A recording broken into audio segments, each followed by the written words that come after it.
poppin'? That's on the neighborhood, cuz. Say word. What up? Yo, what's poppin' with y'all ashy asses? Nico in the building making aunties bat them lashes. Okay, I'm just fooling, let me cool it. See y'all listening? Join us as we get these big ups to black excellence. Okay. News you can use to uplift your kinfolk and them. Feed them something different than that circus act on CNN. Just enough humor so it never be your bore. So welcome, Mr. Martin. This is ethnic-ish and more. That's for the neighborhood. There goes the neighborhood. That's for the neighborhood. There goes the neighborhood. We live? Okay, we live. Jay say we live in this bitch. T say we live in this bitch. It's a whole vibe in this bitch. My niggas might slide in this bitch. Yeah.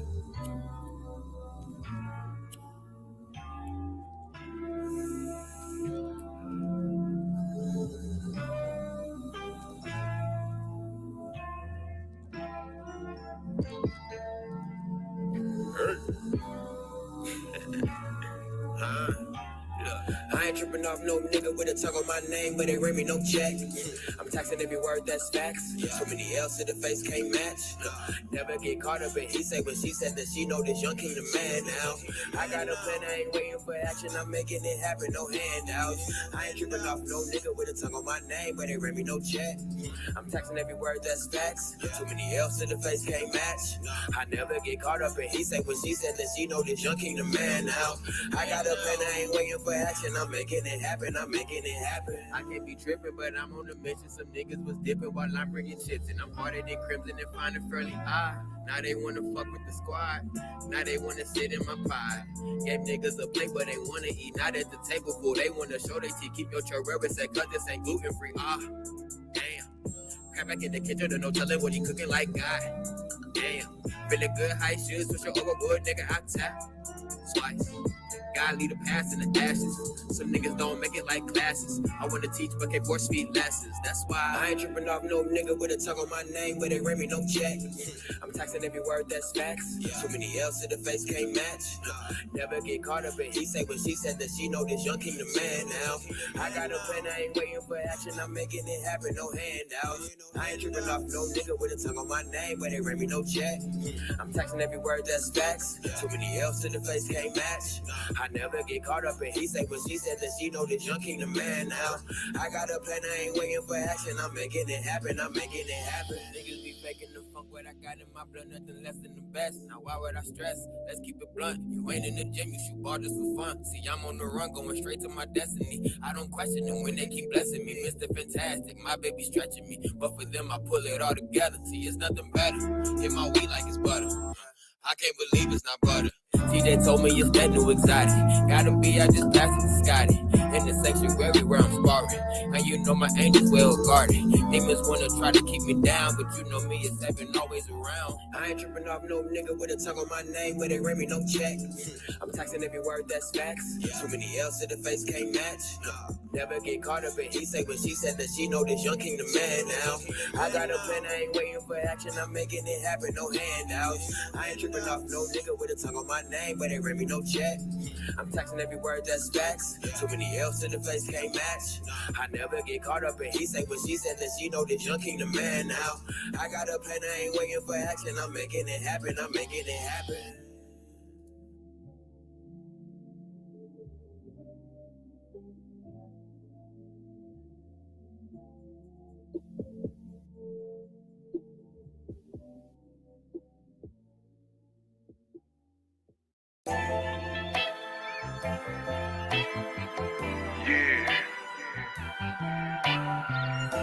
You listen to the sounds of trouble, nigga. And you know.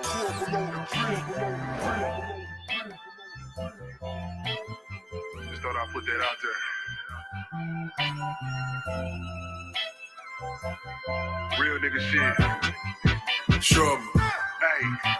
Top back, feeling good. Gripping leather and that wood. Caddy thing, switching lane. Young rich nigga misunderstood. Might hop out that foreign car. Just might fuck me a foreign bra. Big player from the Himalaya. mama taught me well. Big screens, cameras watching, paparazzi taking pictures. Got your bitch, yeah, she with me. You see the chain how it glisten. You see no roof cause it's missing. You see this clip is extended. Big old Bugattis and bitches, low riders and hidden switches. BBS be the diamonds. You see my watches, they shine much better cause we better. And you know it and we know it. Yeah, them haters be watching. They see me shining and grinding. Versace draped up and diamonds. Just that pimpin' at its finest. Yeah. All day, and all night, fucking with you and getting paper, what's on my mind? You worry about me, cause I run through these streets. Both of these eyes are for you, I ain't taking these free. I hit your line and say, baby, how you doing? Can I have some of your time with me, girl? Come take a ride tonight. Cause all day, and all night, fucking with you and getting paper, what's on my mind? Hey, watch me pulling that Cadillac, all that Range Rover, all black. Pulling up, I be stunned.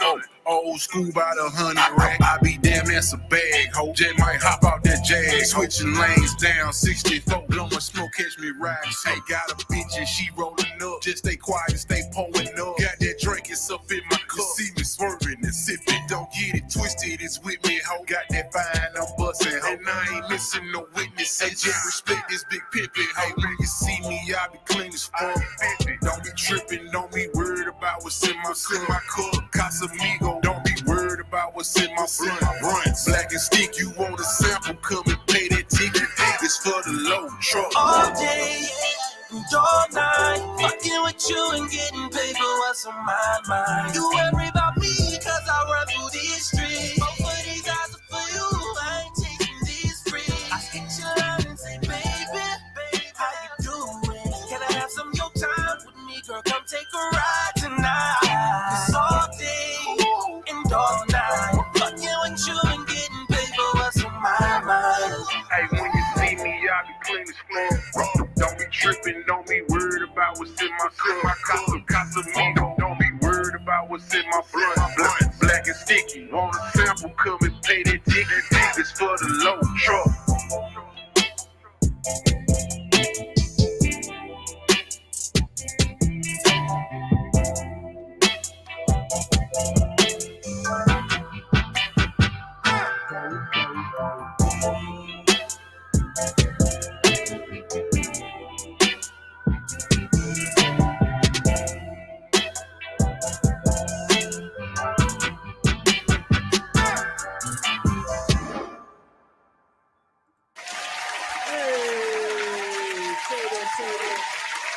Turn it on up. We back on another episode of Ethnic Is Your More, episode number 41 of season 2, Into the Oliverse. What up, what up, what up? Y'all heard the extra voice in the room. Y'all see the extra person on the screen. This is why we are entering said Oliverse, man. We gotta clap it up for my dog. I'm in the building, man. What's good, bro? As always, y'all already know how we're finna do it, man. I'm one half of the tandem in this thing, man. My boy NicoThaGreat, and we got the wonderful Past Master. Hello, everyone. Hey, how you doing? Welcome. He's in this thing, man. We finna do this wonderful thing we got called postal podcasting, meaning rain, sleet, or snow. We in this home. We gonna give you all the wonderful news, some type of jewels, and find all the motherfucking blues clues. Fuck you, that Steve. That nigga Steve left behind.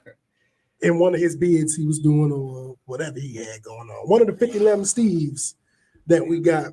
Shout out to the original. I don't know if you got it together. It has been a few of them. Bro, it's been a good 4 of them. I know at least 3. I was gonna say, I know at 3. least 3. At one point, it was a light-skinned nigga with Steve. I was like, well, how we get from a white man to a black Steve? I mean, I'm never against switching shit up, but I'm usually with the stick with the original. I'm one of them type of people. Yeah, I feel that. Like they switched it up quite a bit. My oldest kids used to watch a lot of Blues Clues way back when it started. So I'm the original Steve. Me too. Yeah, me too. Shit, I used to have to watch with my little cousin. That shit definitely went on. I don't even remember when Blues Clues came out, but How old is your oldest? 25. Yeah, Finna be 25. So yeah, mine about to be 20. So you know, shit, yeah. Mine finna be 14. Damn. Shit, that's Hey, don't bring that up. It's still kind of new to me. That's it's Just still don't kind of new get, to me. Just don't get 40 and have another one. Well, Pass, we have some wonderful news that we can tell the people. Damn, Ollie, you had to bust me out He like did that. the greatest alley-oop. I didn't even know. Hey, shout out to the missus. We found out the first week of May Yo, that we are pregnant. congratulations. Gotta clap it up.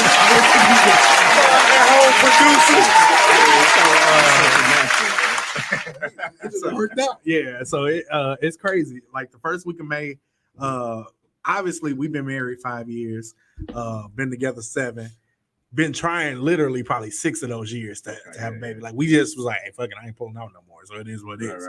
Right.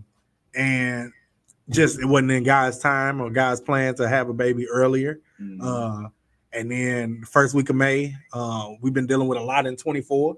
Lost my mom this year and everything. So it's like dealing with a lot.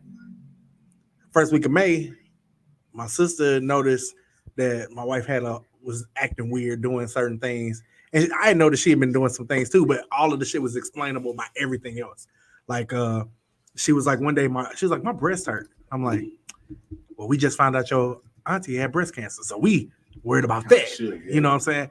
Then all of a sudden she started throwing up every time she would eat milk. Mm. My wife eats cereal like a little kid.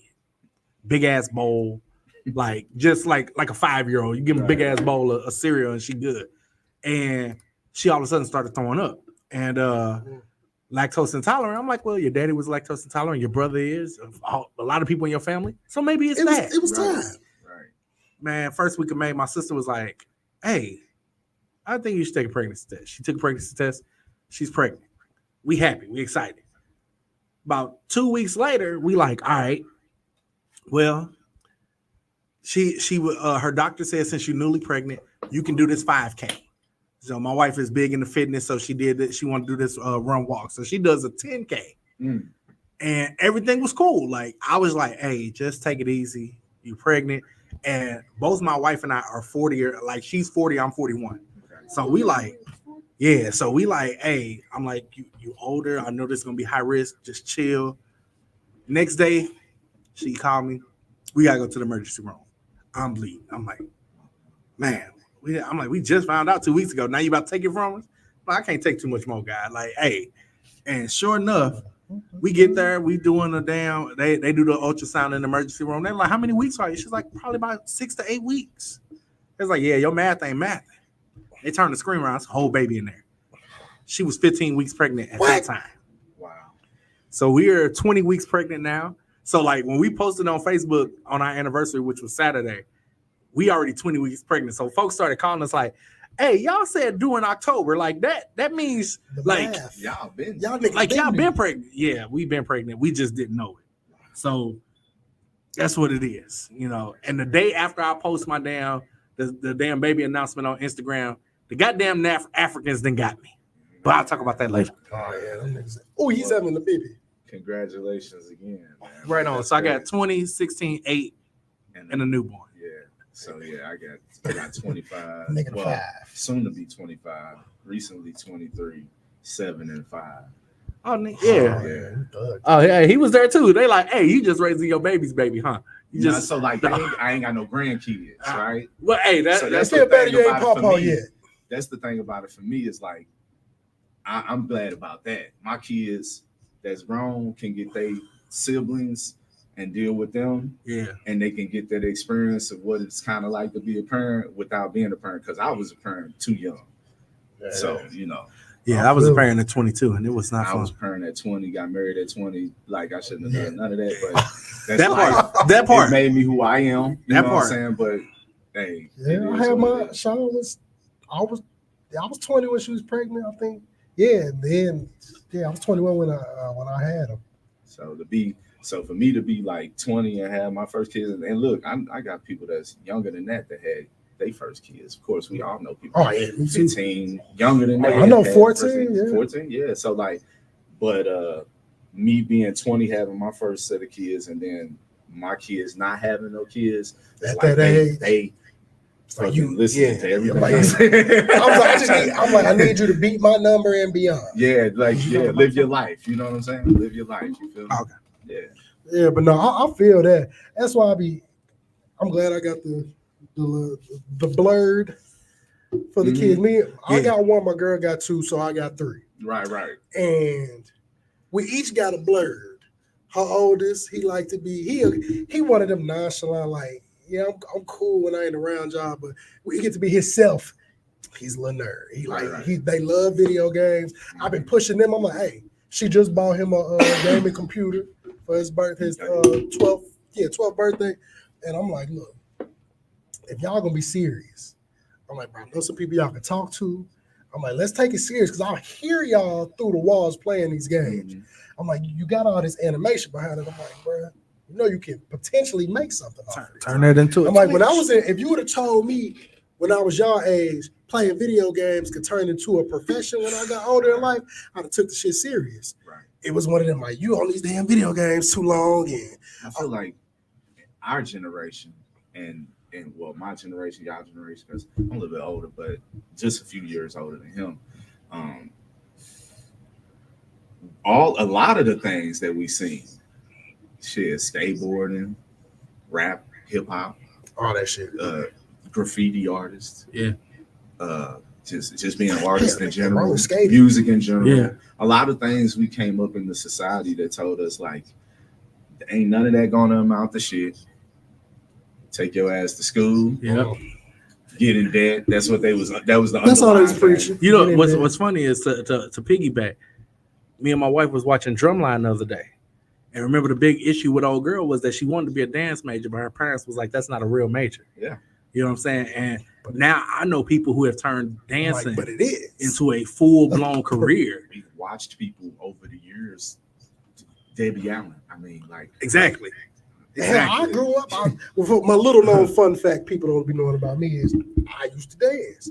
Like I was in groups and all that type of shit coming up. I was cold at that shit. But I got older. Now I just do it on skates. I be seeing them dancing in the videos. Yeah, bro, I'll do a little bit. I'll never full out do it no more. I don't even know if I got the energy. But I'll be saying I'm gonna go back to a class because that's when life was fun for me. Yeah. Like to do something you love from back in the day. It's just like I didn't really worry about what nobody else say. It kept me in good shape. All of that shit. Thanks. But now I just do it on skates. But I'm like, bro, I know people we got a homeboy, shout out to David Fonseca, because we was all doing it for just like fun. He saw the bigger picture in that shit. He was like, bro, I'm cold. Like, I could do this shit. He was the best one out of our whole group. And then I look up years later, he do tech shit, but he moved to Cali.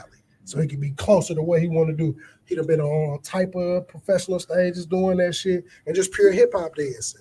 Shit, my boy, I went to a dude I was friends with in high school, went to college down at UAPB. Okay. And he was on dance groups and shit in high school. Back in the day in St. Louis, we used to have this thing called the Battle of the Bands. Battle of the Bands back in the day used to, it was supposed to be for bands, but after a while, there wasn't no St. Louis bands that was willing to battle like Sodan or U City. That would be it. And so it would be like these dance groups and everybody competing against each other. And he was the head of the dance group over at Sodan, man. He took, he went to college. I forgot what he majored in, but, did the whole HBCU pledge, Alpha, all that stuff. But after, I guess, his love for dance solidified while he was in college. And he became like one of the choreographers for the Golden Girls, which are their majorette dancers. Dude turned that into a full out, like, got his own little team, was on the show Bring It, because he challenged the dancing dolls and all that shit. I was like, hey, dog, we ain't cool no more like that. But nigga, my kids see you on TV. That's kind of what's like up. you never Right. Like, and I didn't even know he was gonna be on there. I just saw him like, nigga, that's Dory. Right. And my wife, my ex-wife, she was my wife at the time. She's like, you know him? I was like, yeah. It was kind of weird, but it was like, Yeah, we went to school together. Yeah, I was like, I know him because he's a different type of guy now. If you get my drift. But I don't know. Exactly. I don't know that nigga, but I know that nigga. Like I went to school. That's what we was fist bump in the hallway type noise. But I ain't call that nigga to play the game. Right. Like, that's what it for friends right there. But man. But I mean, Brian, the crazy part is that's kind of, we'll get into that too, but that kind of leads into my thoughts for our numerology corner. Let's do it. But Pass also, the collection plate. before we get to passing the collection plate and doing our Black History fact. That part. I got to clap it up for our guest that was here last week. Shout out DJ YB. Jermaine McCraven, man, he came here, kicked it, gave us the ones and twos, man, had a great interview, had a good time. But past. Yeah. We black. Yeah, Another week of some history. man, it's amazing that we actually have this moment to kind of talk about Black history, and I'm gonna make it real brief. I realized today, while I was talking to my students at Harris Stowe, I was like, Black music and Black movies are a love language. Like, when you think about Black music, and y'all remember it's June, it's Black History Month, Black Music Month. When it comes to Black music, we have some of the greatest love songs of all time. Like, the songs that you was made to and the songs you made babies to. Oh, just was hunching. Just hunching, you know what I'm saying? And it made me start thinking about some of the greatest. And one of the people that came to mind was a guy by the name of Keith Sweat. And so the reason that he popped up on my mind, because I realized artists in our time and you know, back in the day, you have probably had a producer, you know, somebody who was going out putting people on. But a lot of people don't realize some of the biggest artists in our industry have put people on. Oh, yeah. You know, and I got to give a shout out to Keith Sweat, because he put on some of the greatest groups. If you grew up in the 90s, he put on groups like Silk, Drew Hill, Cut Close. So I felt the thing that one of our guests feel like me. Now I know some people who feel like that. I call him the world's greatest whiner. And you know what? He's a great whiner, but let's be real. I know I'm not saying he's a great singer in no way, shape, or form. None. But he had a lane, he stayed in it. Yeah, and if you be real, his first album, let's say it's 10 cuts, 7 of them were singles, and they was all top 5. So I know we got our feelings. I know some other folks that feel just like you. Hey, I feel the same way about your main song. So, but you gotta give it, if you get a chance today, just pop in that first Keith Sweat album. You know what I'm saying? I was like, man, this Black History fact, it ain't really history for me, but I realized there's some younger folks that watch the show. So, hey, take a listen to Keith Sweat first album. Don't have no kids. I am not responsible for your bad decisions. It's a classic. That's one thing you can't take away from. Listen, when that Keith Sweat first dropped, them fish fries on Fridays, boy, they was playing that. He got the perfect cooking, cleaning your house music. Yeah, they was playing. Yeah, you can't. That's one thing I can say. It's like it's a lot of people out here that's professional singers that aren't the greatest singers. Somehow they've mustered their way through, whether it be their greatest songwriting, they know how to convey their message through the song. Because it's crazy. And first of all, shout out to the producers, because you got a lot of people who don't sound good without them. No.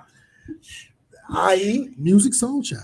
I love Music Soul Child with a passion, but you put them on stage, you might as well put me up there. Yeah, I think in modern music, most of the singers don't sound as good as you may think they do without the production behind it. I ain't gonna say only a few, but it's a nice, it's a little handful of. That's nice. I'm telling you, like, for real, from my perspective as a music producer and just my musical ear and everything like that, and what I hear, a good 95% of the artists are not really that good without the right production. Oh no, I agree. Nelly wouldn't be Nelly without the production. I agree. Also, it's a sound package that went with Nelly when he went to Universal. I agree. Also, man, I saw a post the other day, or I actually saw a trailer. Speaking of producers, I don't know if y'all know Pharrell got a movie coming out. That's crazy. Pharrell has a movie coming out about his life. It's like his background. It's his bio. About that dude who's suing him. But the crazy thing about it, though, about this movie is that it's a Lego movie. I'm kind of interested in seeing it now. Hey, dog, I wasn't at first. I don't know if we could do it, but if you get a chance, look at the trailer. Yeah, it's Pharrell saying, you know what? If I'm gonna tell my story, the only way I can tell it is in Lego. I feel like the audience for that is crazy. The audience for that is crazy. But it's gonna be crazy. The Lego audience is like, if you've seen this Lego challenge, like while we on some Black History facts and things like that, like Black girls been showing Lego collections. Bruh, listen, I caught one video. I'm like, And it's a whole string of them, and they should like y'all tell they look at this one. They got all kind of stuff. Did I either met somebody in person or I saw a video on Twitter of this black woman, and she was talking about like, I do this, like, nigga. Yeah. And I was just, and it'd be one. Hey, any black ladies watching you do Legos, I would love to interview you because I just want to know at what point. I know I can't say it's still from your childhood. You may have had a brother that had Legos and you got to building some shit, or you may have discovered it when you got older. But I'll be wanting to know. But black women do a lot of things that are, I can see, therapeutic. Like they got me on coloring. Yeah. The coloring is very therapeutic. I bought all these crayons. I don't be using them, but I got them just for whenever I'm ready. Kids can't touch them. I work at elementary schools. I'll just be using that shit. They be at the school. You be coloring? You be at bro, I be fucking with them with the little kids and shit. But the security guard, she the person that got me hit to it. Mm-hmm. Shout out Officer Morgan, because I come in the building one day, if she having a bad day, she got like these adult coloring books where they spell out curse words, all type of shit. But she's just like, bro, it helped me from spazzing on somebody to sit here, focus on staying in the lines and shit. And she's like, by the time you realize it, I was like, damn, man. So when I had started going to these trainings they would have me go to, they would give us these coloring books sometimes. So I go give her a couple of them. I got some I kept. Like, man, bought me some fancy ass coloring pencils that can't nobody touch. Right. And I'm gonna just sit at the table, smoke a blunt, and I'm gonna just color, bro. So did it work? Yeah, bro. It's super. I mean, bro, it's just, you gotta think about it. When you find something that you at one point in time enjoyed or you currently enjoy, and you have divested all your focus into this at the moment, and then it's just like, you could be mad. Like, you could be mad trying to do that shit, but you're going to feel it in your hand because you're writing too hard. Mm-hmm. Yeah. Then you start telling yourself, okay, relax. Chill out. Yeah. You start getting to the light-handed point. Start adjusting. And now and don't let you be doing it to, look, I played that Andre 3K in the back. Got that flute going. The flute man, a.k.a. I call him the Black Ron Burgundy. Yeah. I just want to see them pull that hoe out his sleeve one time before my life is over. But it's just like, it's just one of them. It's a calming thing. Just like, because how long do you think you're going to sit there and just, before you get tired of doing it, it's like, all right, breathe while you do the shit. It's like you smoke cigar. It's like meditation. It's a meditation thing. That's why I say, you ain't got to listen to no 3 stacks because I don't do that all the time. It just take your mind away from that's one thing. My wife hates cigars. She hates it.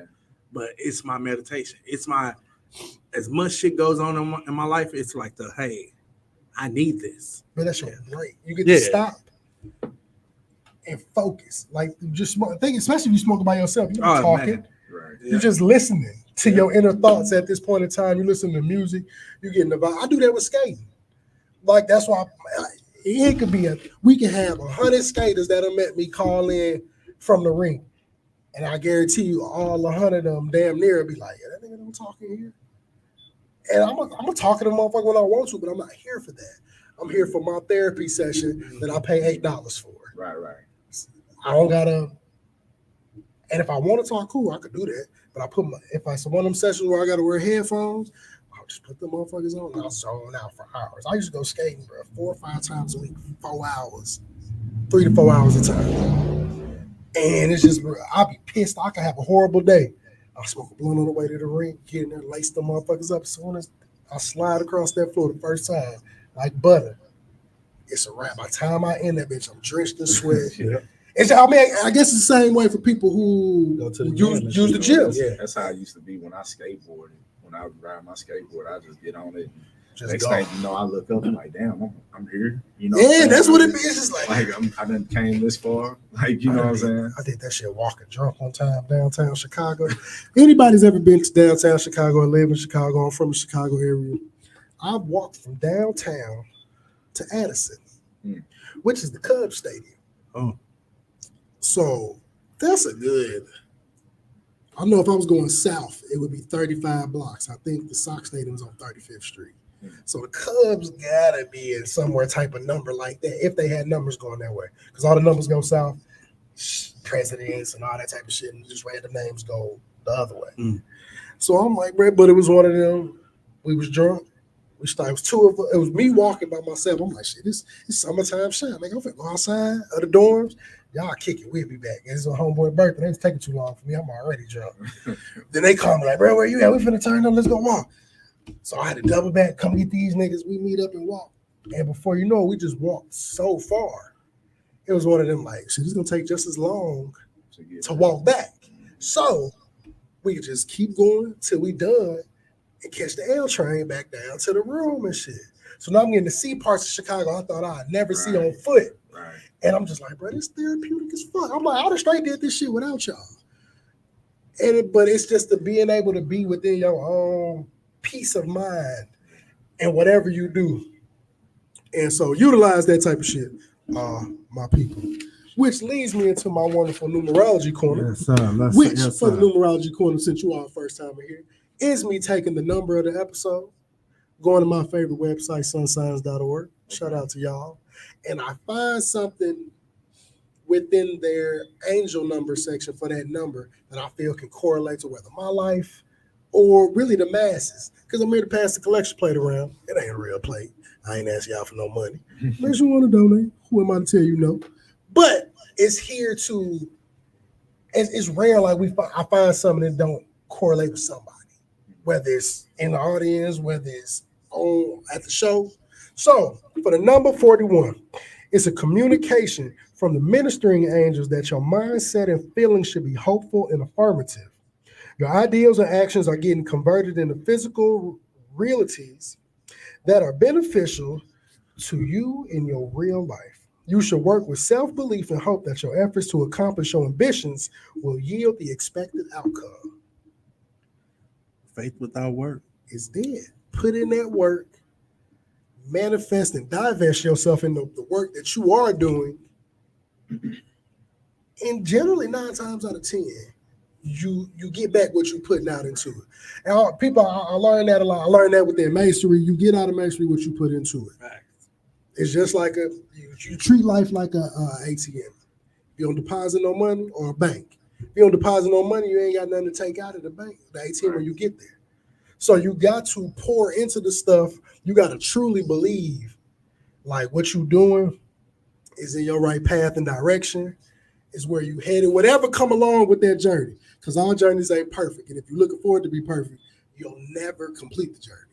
Because it's going to be bumps and bruises, it's going to be trials and tribulations, but that also help you grow. How many people we see all these famous people, you got half of the world, more than half of the world, just like, oh, damn, I want all the fame and riches. Right. But that same half wouldn't go ask that person, well, what you have to go through to get them? And if they told you what they had to go through to get them, now you don't want it no more. Yeah, like it's my biggest thing to equate it to is going viral on social media. Going viral with no plan is pointless. Not saying you plan to go viral. Yeah, I don't think you plan to go viral.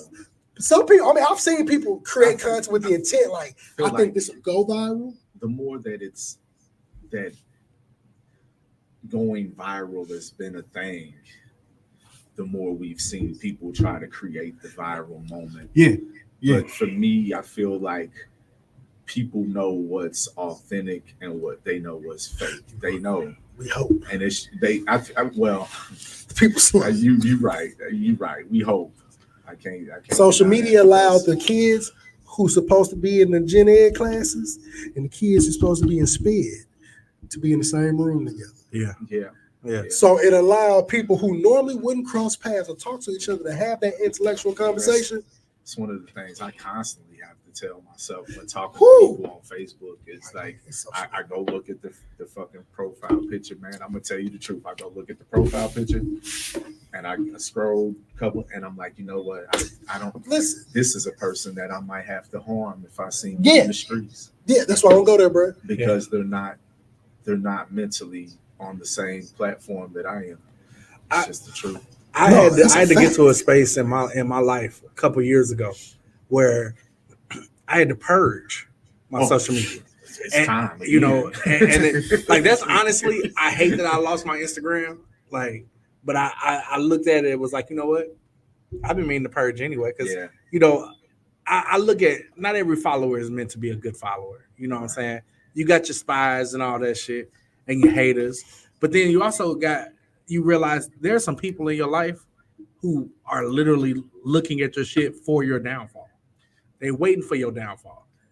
they waiting for your downfall. They learning from what you're doing. Yep. Like all these things. Like it's crazy because all the stuff that we talking about right now, I was looking over the questions y'all got for me, and it's all stuff that I could just talk about pertaining to streaming. Like, I already know, bro. But yeah, they waiting, they looking, and they want to laugh at the downfall. That's just like you said about losing your page. Yeah. It's like, man, I got a whole nother Facebook page. I don't know why I just don't go over there and work on it because Facebook playing with me anyway with my old page. I might as well. Just convert everything. And I don't even want all those people over there because the truth of the matter is all those people, they don't support what I do.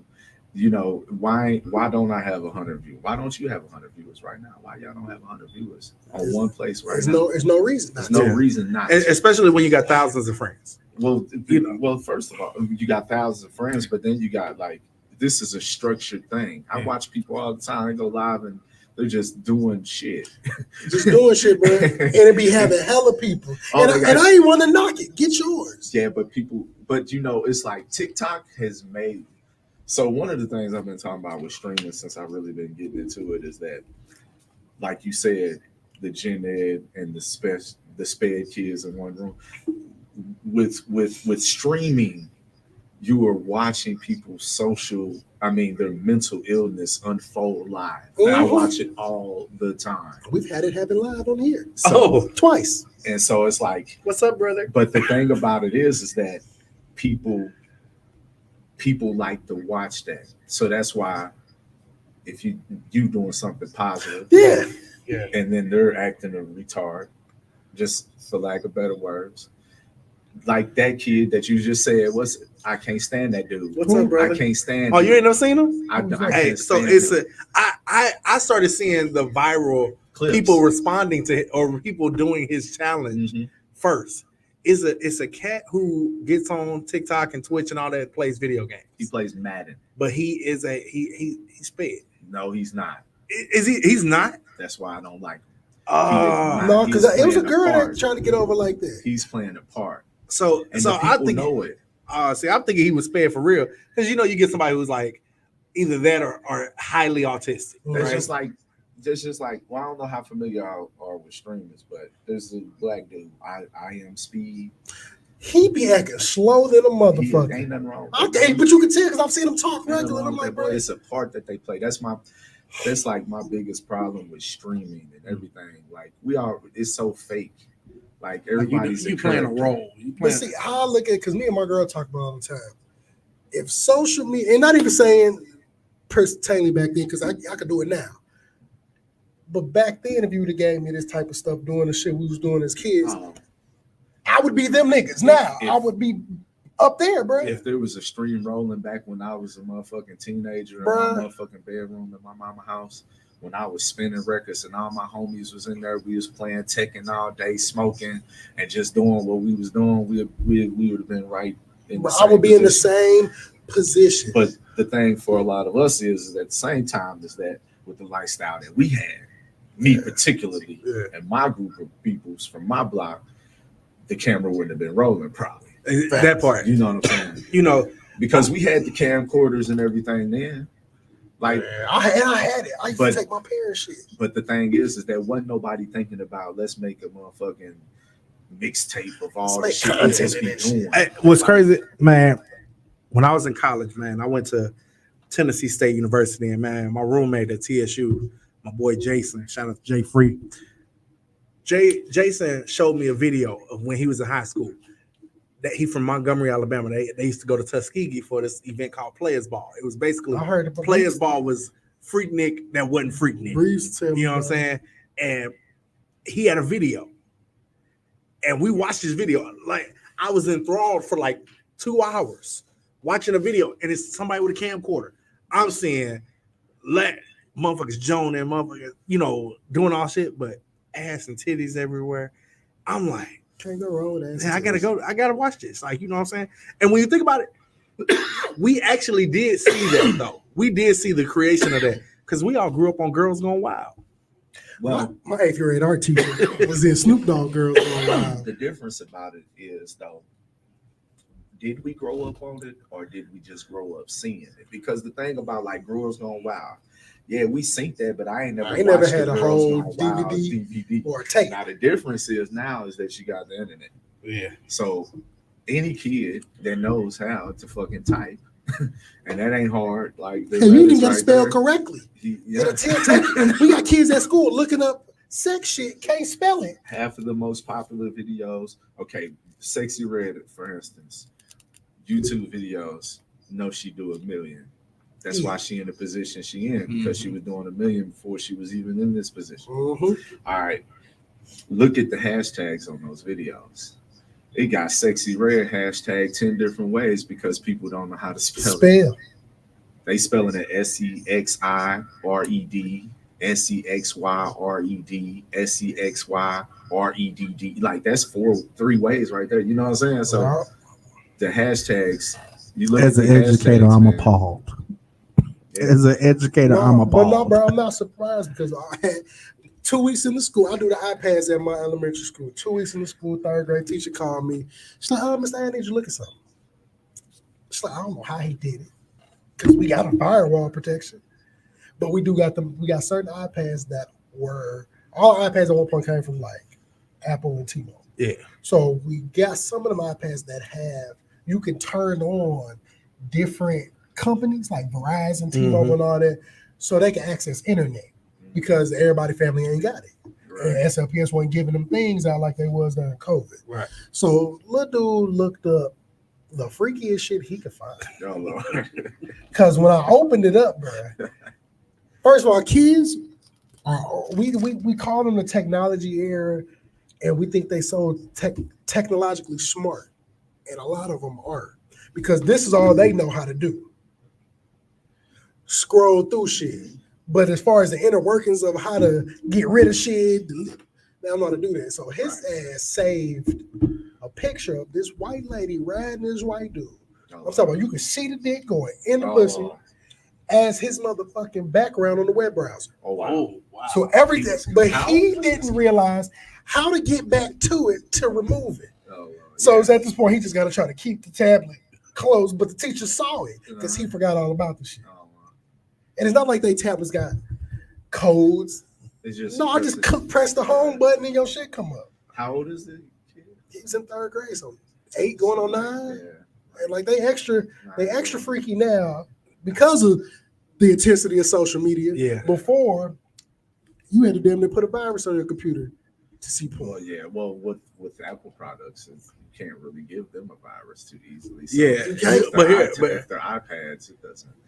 But these kids, my son, I'm not trying to cut you off, but my son, he's 5 now, but him and his sister had Fire tablets. I think he got them when he was about 3. Yeah.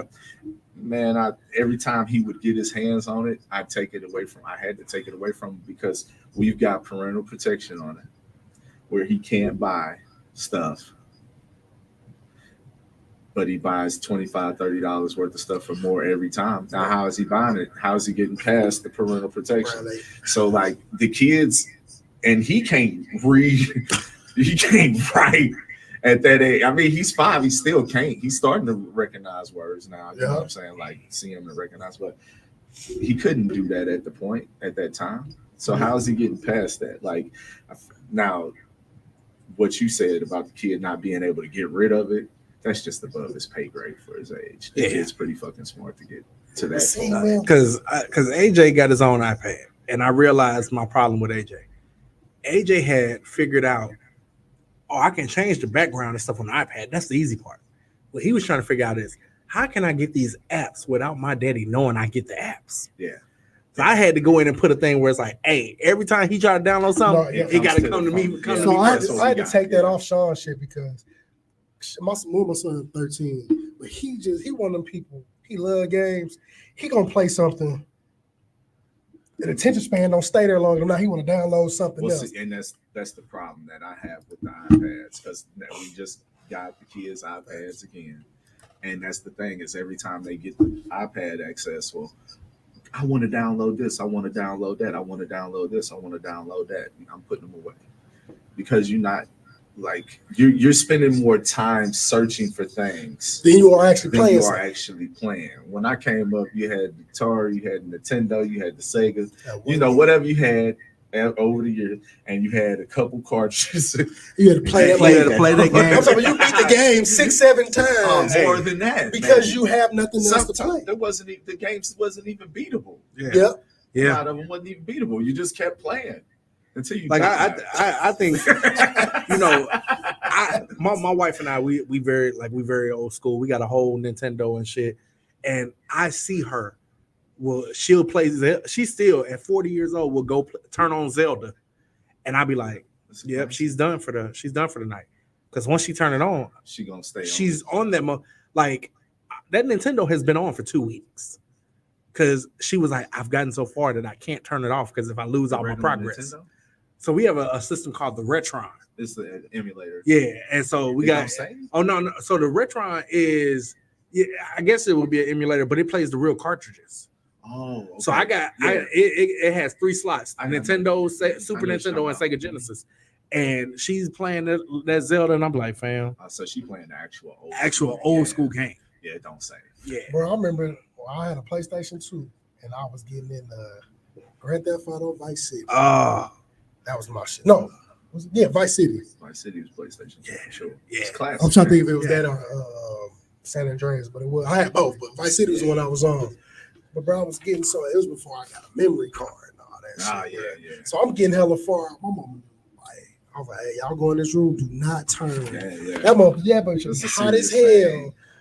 And now shout out to the inventing of putting that shit inside of it. Thanks. Because I used to always sit there and think like, bro, why I gotta spend an extra $40-$50 to save my shit? It was just because the memory inside of the thing couldn't hold it. Yeah. It wasn't. It had to become bigger. We didn't have all these microprocessors. Yeah. Stuff that we got now. Thank the microprocessor for coming around. Shout out to all the folks that grew up playing video games. Because if you had all the systems, like fam, and the saddest part of my existence is not having my old things. Specifically my He-Mans, all my Masters of the Universe stuff. Yeah. And my video game systems. Because I'm saying Atari 2600 was my first system. Nintendo, Super Nintendo, Nintendo 64, Sega Genesis, PlayStation 2, PlayStation. Come on, man. How many versions? I had the PlayStation. I had the original PlayStation box. Atari 2600, you had Atari 7800, and I think you had a 48 or 45. It may have been a 20. I don't know what type of Atari this was, but I used to live downtown Chicago going to Robert Moore's, and we was in a 28th floor building. Mm-hmm. So the first from floor 5 is when the room started. Mm-hmm. 5 to 26 was all Columbia College. 27, 28 was my school. And what Columbia would do, they went to school on semesters where we went quarters, so we were there all year round. They would take, at the end of their last semester, they would take all the stuff they didn't want and pile it up in the front. If it was good, all the other stuff, they'd throw it away. So me and my roommate got high one day. I'm like, bro, I'm finna go look through what these motherfuckers got, bro. Hey, I hate to interrupt you, but Kashif is showing his age. Oh, you look Kashif younger than all of us. Hey, shout out to my nigga Kashif, man. Hey, because he said Nintendo 64 from Lincoln was the best system. Nintendo 64 is to me the best system. No sir. All because of GoldenEye. As a gamer for life, and I feel like I'm the most certified person to talk about gaming. You are. I know. Nintendo 64 isn't the best system there is. He said it is. Exactly. I'm sure it's not. I coach esports. The I'm like, controller alone is the reason why that's not the best system. Facts. And the best system for you is always going to be whatever holds the most nostalgia for you. Me being the gamer that I am, I have no bias. I love PlayStation, but if something comes along and blows it out of the water, I'm gonna tell you the truth. Xbox doesn't. It just doesn't. But I have both. You know what I'm saying? Yeah. The best system of all time to be the truth is the Sega Dreamcast. Hey, you talking about before its time? Because I had one. He said Super Nintendo only had Duck Hunt and Mario. That was regular Nintendo. That was regular Nintendo. I had one. Playing the Super Mario, my brother, who I don't really talk to the nigga now, But hey, it should have been because of this. But you know, somebody finesses you and you don't know better. I had the Super Nintendo. First of all, the bad part is my mama had it plugged into the socket, in which was for the light switch. So I got to the last level on a Super Mario game. That nigga walked out the room one time just thinking, all right, bro, I'll see you later. Hit the lights. You just hear me in the background like, no. That would have been a viral moment. No, bro, if it was for Canberra, yeah, it would have been me for trying to beat the brakes out that nigga. Because I'm like, bro, you know, me and him together took hours. He came and visited me and took hours to help me get that up there. Because we ain't live together. The original Super Mario. Bro, the original, bro. It's crazy because now you go back and play that game and it's like so easy. It's so easy. Oh, you just and then you realize you just be like, over, hey, you know what? Well, if you know how to warp, it's just so Yeah, easy. it's like, you know what? I'm gonna skip to the last board anyway. Yeah. You know, I remember the first time, probably the greatest feeling of my young life. I had played Punch Out. Played Mike Tyson Punch Out, and I finally got to Mike Tyson. You actually played Mike Tyson Punch Out? I actually played Mike Tyson Punch Out. You was fortunate to play Mike Tyson. Oh yeah. Mike Tyson Punch Out, and then there was Punch Out. Yeah. Right. I actually played Mike Tyson Punch Out. Awesome. And the first time I remember my cousin and me, we going back and forth. We fighting him, he whooping our ass. We can't do nothing with him. And something was like, I'm watching my cousin play. I'm like, he vulnerable when you do this. Right. Next time I got the controller, beat him. You would have thought we won the goddamn World Series. Oh yeah, bro, you beat a nigga. Kicking your... So I never was fortunate enough to play actual Mike Tyson. But I had Punch Out. See, I got Punch Out now. I got Punch Out now. My Mike Tyson Punch Out was at my cousin's house. Okay. But I actually I found Punch Out on eBay for like $6. That ain't bad. And had it shipped to me. Yeah, that Mike Tyson Punch Out will run you about $200. Oh yeah. To have Mike Tyson, because it's crazy because that's when licensing started really becoming a thing. I remember when Jordan wouldn't allow himself to be on none of the games. You would just have a nigga with the number on with no name on the back. Like remember NBA Jam when NBA Jam came out, and then they had Pippen and Kerr. It was like, who wants to play with them? It was like Horace. It was Pippen and Horace Grant. No, Ron Harper. That was on the second one. Stutterbug. That was on the second one. That was on like the championship edition. On the first one, it was Pippen and Horace Grant. The first time Jordan showed up on the game was Live 2000. The one with KG on the cover. Because I remember you had to play that nigga in the park. But you know that's why they did that, because Michael had his own games. Yeah. You remember you had Michael, it was like Michael. He had Windy City. Yeah, Windy City, where it's like it was like a side scroller game. Like he had it was side scrolling. So it was like Moonwalker. I was just gonna say like Michael Jackson's Smooth Criminal game on Sega Genesis. Oh, that was Moonwalker. That was my shit. Yeah. Bro. Hey, speaking of Michael Jackson, dog, I hate to throw it, but dog, you mentioned Michael Jackson. I went to see MJ the Musical last week. Okay, so what you think about that, bro? As a person who never got to see Michael in concert, but was a huge Michael Jackson fan, it was amazing. I thought it was absolutely wonderful. Like the fact that I didn't go there and see them like lip syncing to Michael's songs, right, to actually know that these guys are actually singing his songs and they sound like him. And you talk about three different guys at three different ages of Michael, all sounding like him. There was some parts where I just was like, yeah, y'all didn't have to do that. I thought it was I don't know what I thought it was. I seen like, you know, information about it, promotion about it. I was just like, I don't know about that. And I heard there was like a Whitney. I'm not sure if it's I ain't heard about the Whitney. My cousin, a reputable source, told me that I think it was Whitney, somebody deceased, and it was like it was really good. So I'm gonna give this one a shot. And I was like, man, I don't know how necessarily. When I tell you the fact that it's a live band, you talk about a live band, a actual singing. And it's dope because I remember watching for those who haven't seen it, because it's not in St. Louis anymore. What it does is it sets the premise. It's basically Michael being interviewed while he's rehearsing for the Munich show in 1993, which was live on HBO. Okay. So if you grew up in the 90s, Michael Jackson was the first one to have a concert on HBO, and then Madonna and all them did it after him. So he's rehearsing for that. And you see him, and all the younger versions of Michael is him reminiscing. Okay. you know, so he was like, yeah, my dad, and then you'll see Joe. And the crazy thing about Joe, they made Joe the villain, obviously. Well, like, yeah. you know, they made Joe Jackson the If he villain. ain't beat that ass, some niggas want to be. But the crazy thing about it, He whooped him to start. Joe, he whooped him to start him, but in the play, he's dropping mad jewels Well, that every black father I would. feel like he was dropping jewels along the way. Oh, yeah, There was these. I feel like in modern society we judge critically the things that were the past, but man, look at modern society, man. Yeah, I mean, Because the kids who ain't having them type of structure all I'm is out here saying wilding. is that like a lot of things changed since then, but one of the main thing that's changed is people don't get their ass whooped no more. Yeah. Like they just don't mean you gotta abuse them.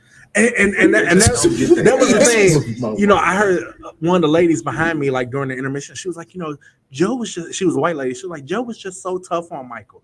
And I'm like, do you really think Michael Jackson would be who he is without somebody being tough on him? He wouldn't. Like the fact that as a black man raising a black son, I gotta be tough. Because America's going to be tough on his ass, whether I prep him for it or not. And so it was so many times where Joe was like, "Hey, you think they're gonna give a damn about your black ass? You just gonna be another Negro that's the shit that could have." I'm like, facts. And the crazy thing about it is that back then you had to be tough because everything that was going on, right? Mm-hmm. But now you got to be tougher than back then. Yeah. Because back then, everything was cut and dry. It was in your face. It was black and white. You know, these white folks don't like you. Facts. Now, it's a deception. Exactly. It's a deception. Yeah, bro, that's why I tell people, for people that don't fuck with black people out there, if you stand on that, I don't fuck with you, but I respect that you don't hide the fact. Mm-hmm. Like, I don't fuck with Trump, but we all know that nigga racist, and he gonna let you know it without just flat out saying, I'm X, Y, and Z. But the fucked up thing is though, like is it racist or is it just capitalist? Think about it. I would say it's a little bit of both. It is a little because bit of capitalism in itself is racist. Because facts on that. Well, because capitalism in itself ain't necessarily racist. It's more classist. Classist. I agree, but the reason I say it's racist because our capitalistic structure was built on racism. No doubt. You know what I'm saying? So like for us to say that we have I can look at class, but if my people were the currency, you know what I'm saying? Yeah. If my people were the currency, like you'll hear a poor white person say, well, my family didn't own slaves. We were poor. Now it's a class thing. Yeah. But the currency for the structure and building of capitalism was built on race. Facts. You know, and so Trump himself, he might be a capitalist, but his capitalism is the purest form of racism. Not just in what he says, but in what he strives for. If you don't have, that's why all the rich folk, even the rich black folk, I rock with Trump because of this. That's just because right now you think you're in their tax bracket. Right. You think you're in their tax bracket. Fall out of it? You fall out of it, your ass, you right back in the. Yeah. Well, I mean, those people don't listen to like Kanye and shit or Jay-Z, Still Nigga. You know what I'm saying? Like 100%. Still Nigga is one of my favorite songs. You know, the story of OJ. Story of OJ, yeah. One of my favorite which is the epitome of that nigga. He couldn't realize, like, bro, no matter what you do, no matter how good these white people love you, soon as something go wrong, you still a nigga. Listen, they couldn't wait till OJ died. They had a field day. Oh, bro, I saw that shit. And the crazy thing about it, shout out to Orenthal, I rock James Simpson. He's still one of the greatest. You can't take away what he did. One of the greatest. And he can't take killed away what that he did on lady the field. because I'm gonna be real. I don't think he did it. I agree 100%. And if his son did it, he did what a black father. He did what a father's supposed to. Protect your child in that situation. Get him out that jail. Yeah, with the evidence that I've witnessed with the internet. See, because the internet's a gift and a curse. You know what I'm saying? It's a slippery slope. Yeah, it is. And it's like you got to be careful, man, because I'm so sick of people, and I don't know how y'all feel, but I'm so tired of people telling me that I live in a simulation, because I'm gonna tell you, I play a lot of video games. I have over these 45 years of my existence, And this shit ain't no No, simulation. nigga, this is real. This is shit's real. legit. Yeah. This Like, is just how this shit motherfuckers real. is. But we ain't feel like that back then because we weren't exposed to everybody. Well, you didn't have.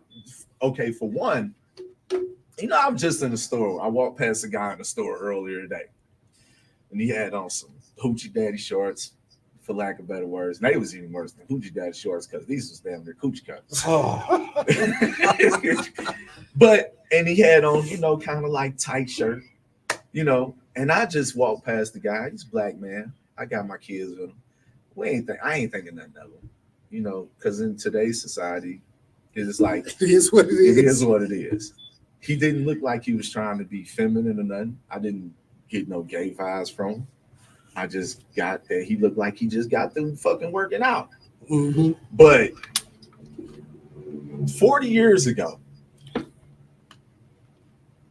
35 years ago, he would have been called every fruit basket in the. Well, it's weird. It's weird because if you go back and say when we was kids, if not even prior to when we was kids, nigga, have you ever seen an Isley Brothers album cover? No, man. Oh Lord. Have you Listen, ever? Listen.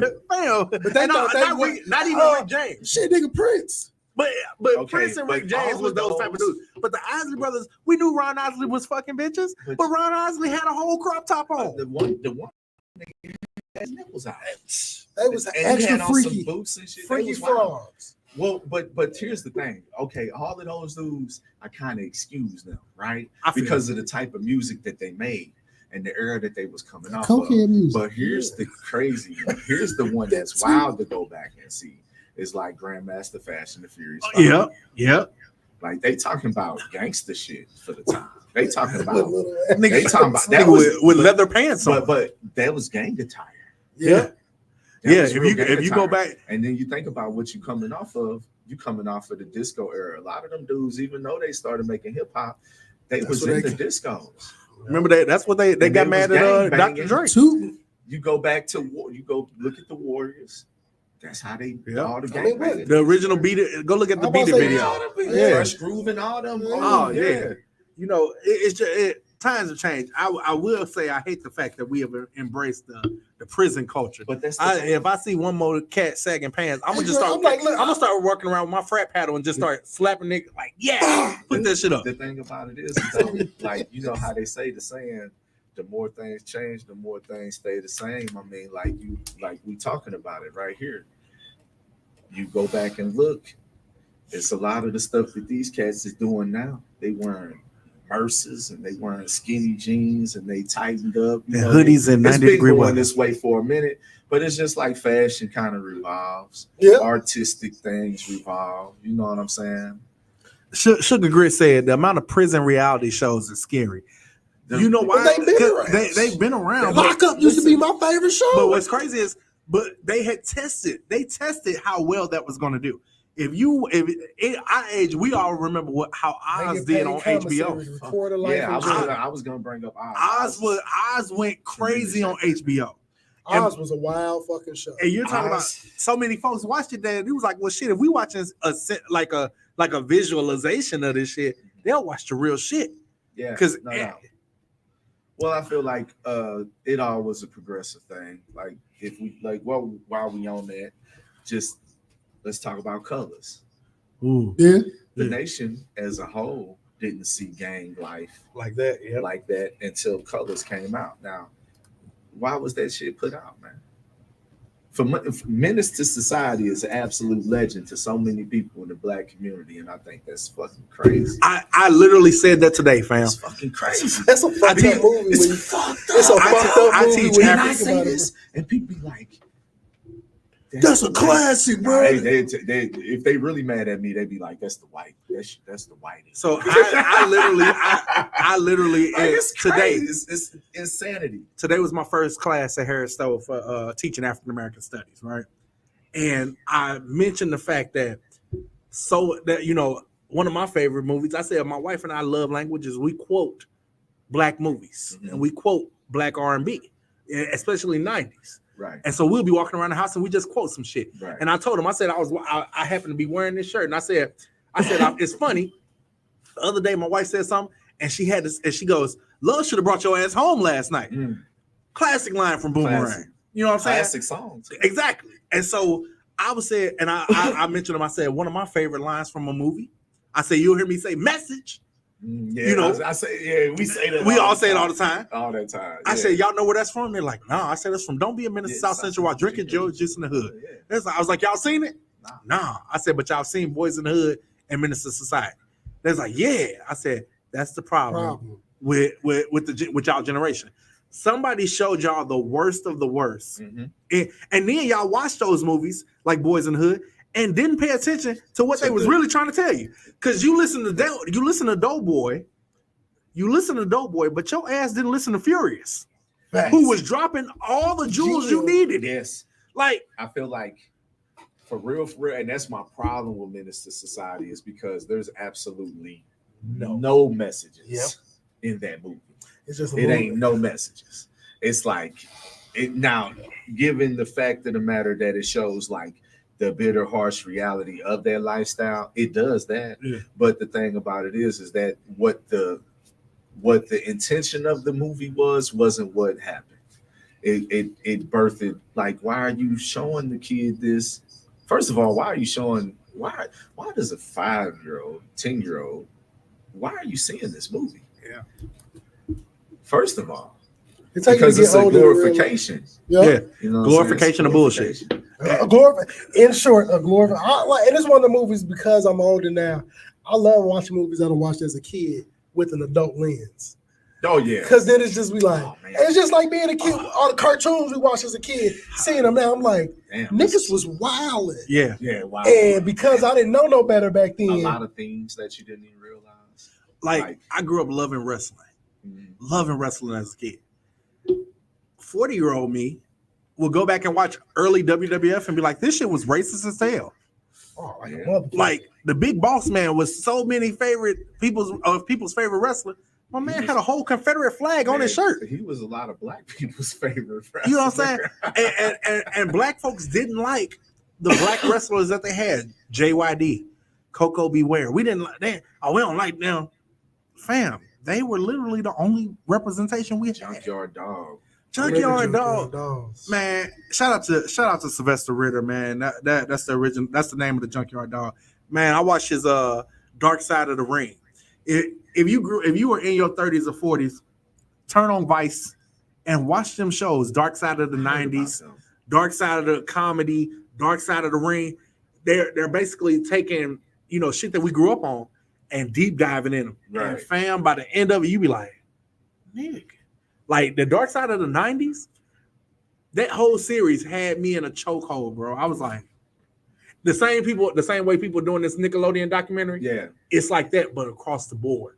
AOL, how AOL came in and all of us was instant messaging, and how many people was coming in and like meeting with folks and getting straight snatched up and killed and all this shit, all type of stuff, bro. Yeah. Shit was wild back then, man. Hey, shit. Let's get to the. We done had so many. Some dialogue go, man. It's some great dialogue. What's pissing me off? You goddamn scammers and thieves. You fuckers. Ain't no worse than a thief and a liar. You fuckers then stole my Instagram. And no, I did not go and click on some link or some shit. No, them motherfuckers just somehow managed to get in my account, change my password, change the email and phone number on the shit. And Instagram, I tell you this, Meta. Me and you I'm gonna have to come to Cali and see you. Mark, I need some time. Shit wasn't happening when MySpace was popping. I learned how to code when MySpace was popping. Yeah. Cause Mark, I'm gonna tell you right now, as long as I've been on Facebook, I've been on Facebook since 2005. Mark, I've been rocking with you since 2005. Instagram, I've been there since the first year. Nigga, I just spent $500 on your fucking glasses. And you go when I send a message saying, "Hey, my shit got hacked," we'll go through these steps, and that shit glitchy. Bam, Mark, I'm gonna see you, and I'm coming with my glasses so I can record me coming to see you. Nigga, I didn't spend $500 on them goddamn glasses. Don't judge me, y'all. Which glasses? The Meta glasses. What you think of? I ain't got them yet. They'll be. I had to wait for my prescription to be put in. Okay. So it's basically they got cameras right here. So I can go live and take pictures at any time. it works with Siri, so I can listen to I remember you music. telling me about I can listen to music. I can talk. I don't even need my AirPods no Bro, more. you know the type of videos Hey. I get to be walking around flaming niggas. That ain't the rank. The Ray-Ban got some too. That They're the Meta Ray-Bans. They're the same okay, glasses. that's the Yeah. thing. Okay. Yeah, I showed Do you know how many niggas I would that would be my Can content. I just do video? Like, can I walk around in video? You You know how much can go content live. I would make? You can go live on your glasses. Yeah.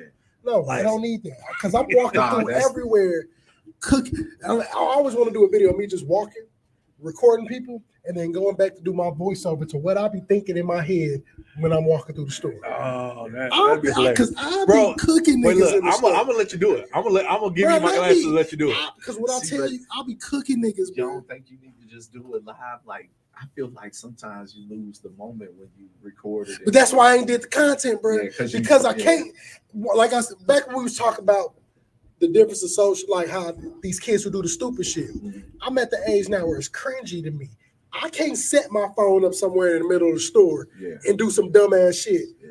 All these motherfuckers just looking at me. Maybe I'd have did that when I was 16, 17, because we used to go to do stupid ass shit. So to see people my age, I'm like, bro, I don't know what part of your age when you get over, like, all right, that ain't cringy no more. I do that shit. Because the only way I can do it is me walking around with a phone just held on my chest. I got a GoPro, but I got to hook it up on me somewhere. Yeah. But if I could put some glasses on and just go because live it's and like walk, inconspicuous. Yeah. bro, I'm Nobody cooking knows. niggas. And the whole video would be of my inner thought. Cause I want to do it at the skating rink. I be skating around that motherfucker like, oh damn, she cool. That nigga musty. Oh, this motherfucker just got off real quick. Damn, she just bust ass. Motherfuckers ain't used to soap today. Like all that shit be playing through my head, bro. But I just got a straight face. So if I can record myself, especially with these fucking kids at school, because I cook them out loud. The shit they don't hear me say is insane. Yeah, because I've been teaching 20 years, bro. As a teacher, every kid, if any of my old students watching this, they will tell you. That's all. I literally was first day of school. All us ain't creepy. I would come in and be like, "Hey, I start cooking ass." Just so you know, this is the class that your ass gonna get flamed on. If you sensitive, you're gonna have a rough semester. Listen, I cook from the gen ed kids in pre-K to the fifth graders in the sped.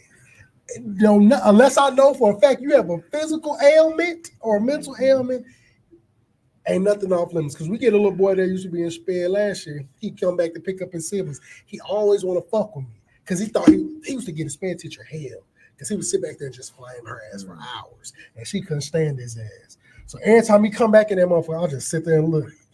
I opened the door last time because I was gonna stall him. He's like, Mr. A, I see you still fat. I said, I see you still read with your finger leading the way. I'm like, you got 4 or 5 kids this year in your class. Yeah. His mama right next to him and everything. And I'm like, if your mama say something, I'm gonna light her ass up too. So, because she look like Bookman from Good Times. Oh, Lord. Bookman. So it's like, do you want to do it? Then your siblings got to come down. And because I already heat the littlest one, because they let her come to school every day looking like somebody gives her 17 cents a day to feed her number sacks of potatoes. Good Lord. She be wearing these one little Latino looking jersey. Every time she coming up, I'm like, well, Chiquita Banana, how are you doing today? Then the other little brother in sped, I asked that, we had breakfast one morning. He watched everybody get their food here and move. I'm like, hey, get your food. They ain't call my class. I said, what grade are you in? Miss Riley class. I said, see, that's why they got you up there. Because I'm like, what grade was you in last year? Kindergarten. So what grade do you think you in this year? Miss Riley class. Mm-hmm. No, you're in the first grade, genius. So go get your ass. I'm like, we're on 5th grade. So you was gonna starve because you waiting on them to say Miss Riley class. You ain't watch the other kids in your classroom that walk in a straight line with you to go get their food. Man.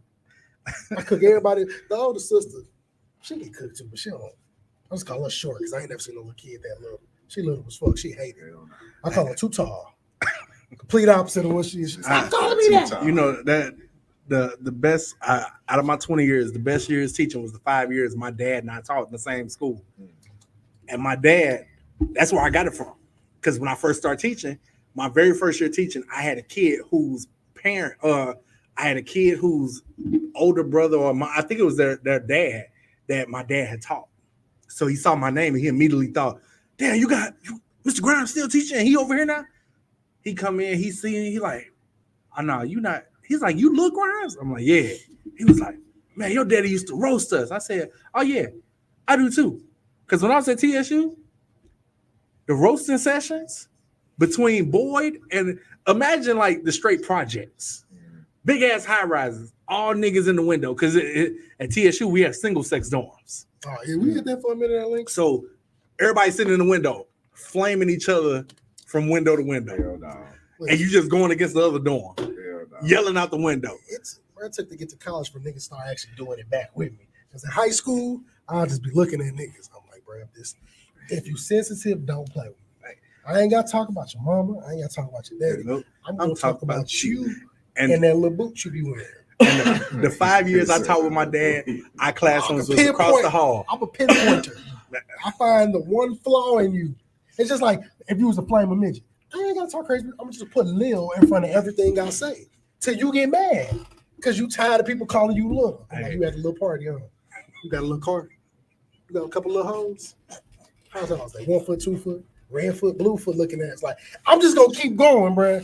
And to be the fact that I do it at the school, bro, I call them flame buys.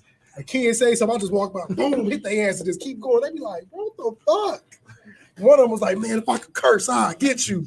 I'm like, what is cursing gonna do? You just gonna say something, put looking ass at the end? I'm like, because I can say it. What you gonna do, tell your mama? I'm telling you, get a bow leg looking ass up out of my face. Like, ain't nobody exempt. Teachers either. Oh, yeah. I be cooking their ass too. That's how I got super cool with, it's a group of teachers at my school. You know, we all black and we teach in a predominantly black school. But in my hallway, it's all white.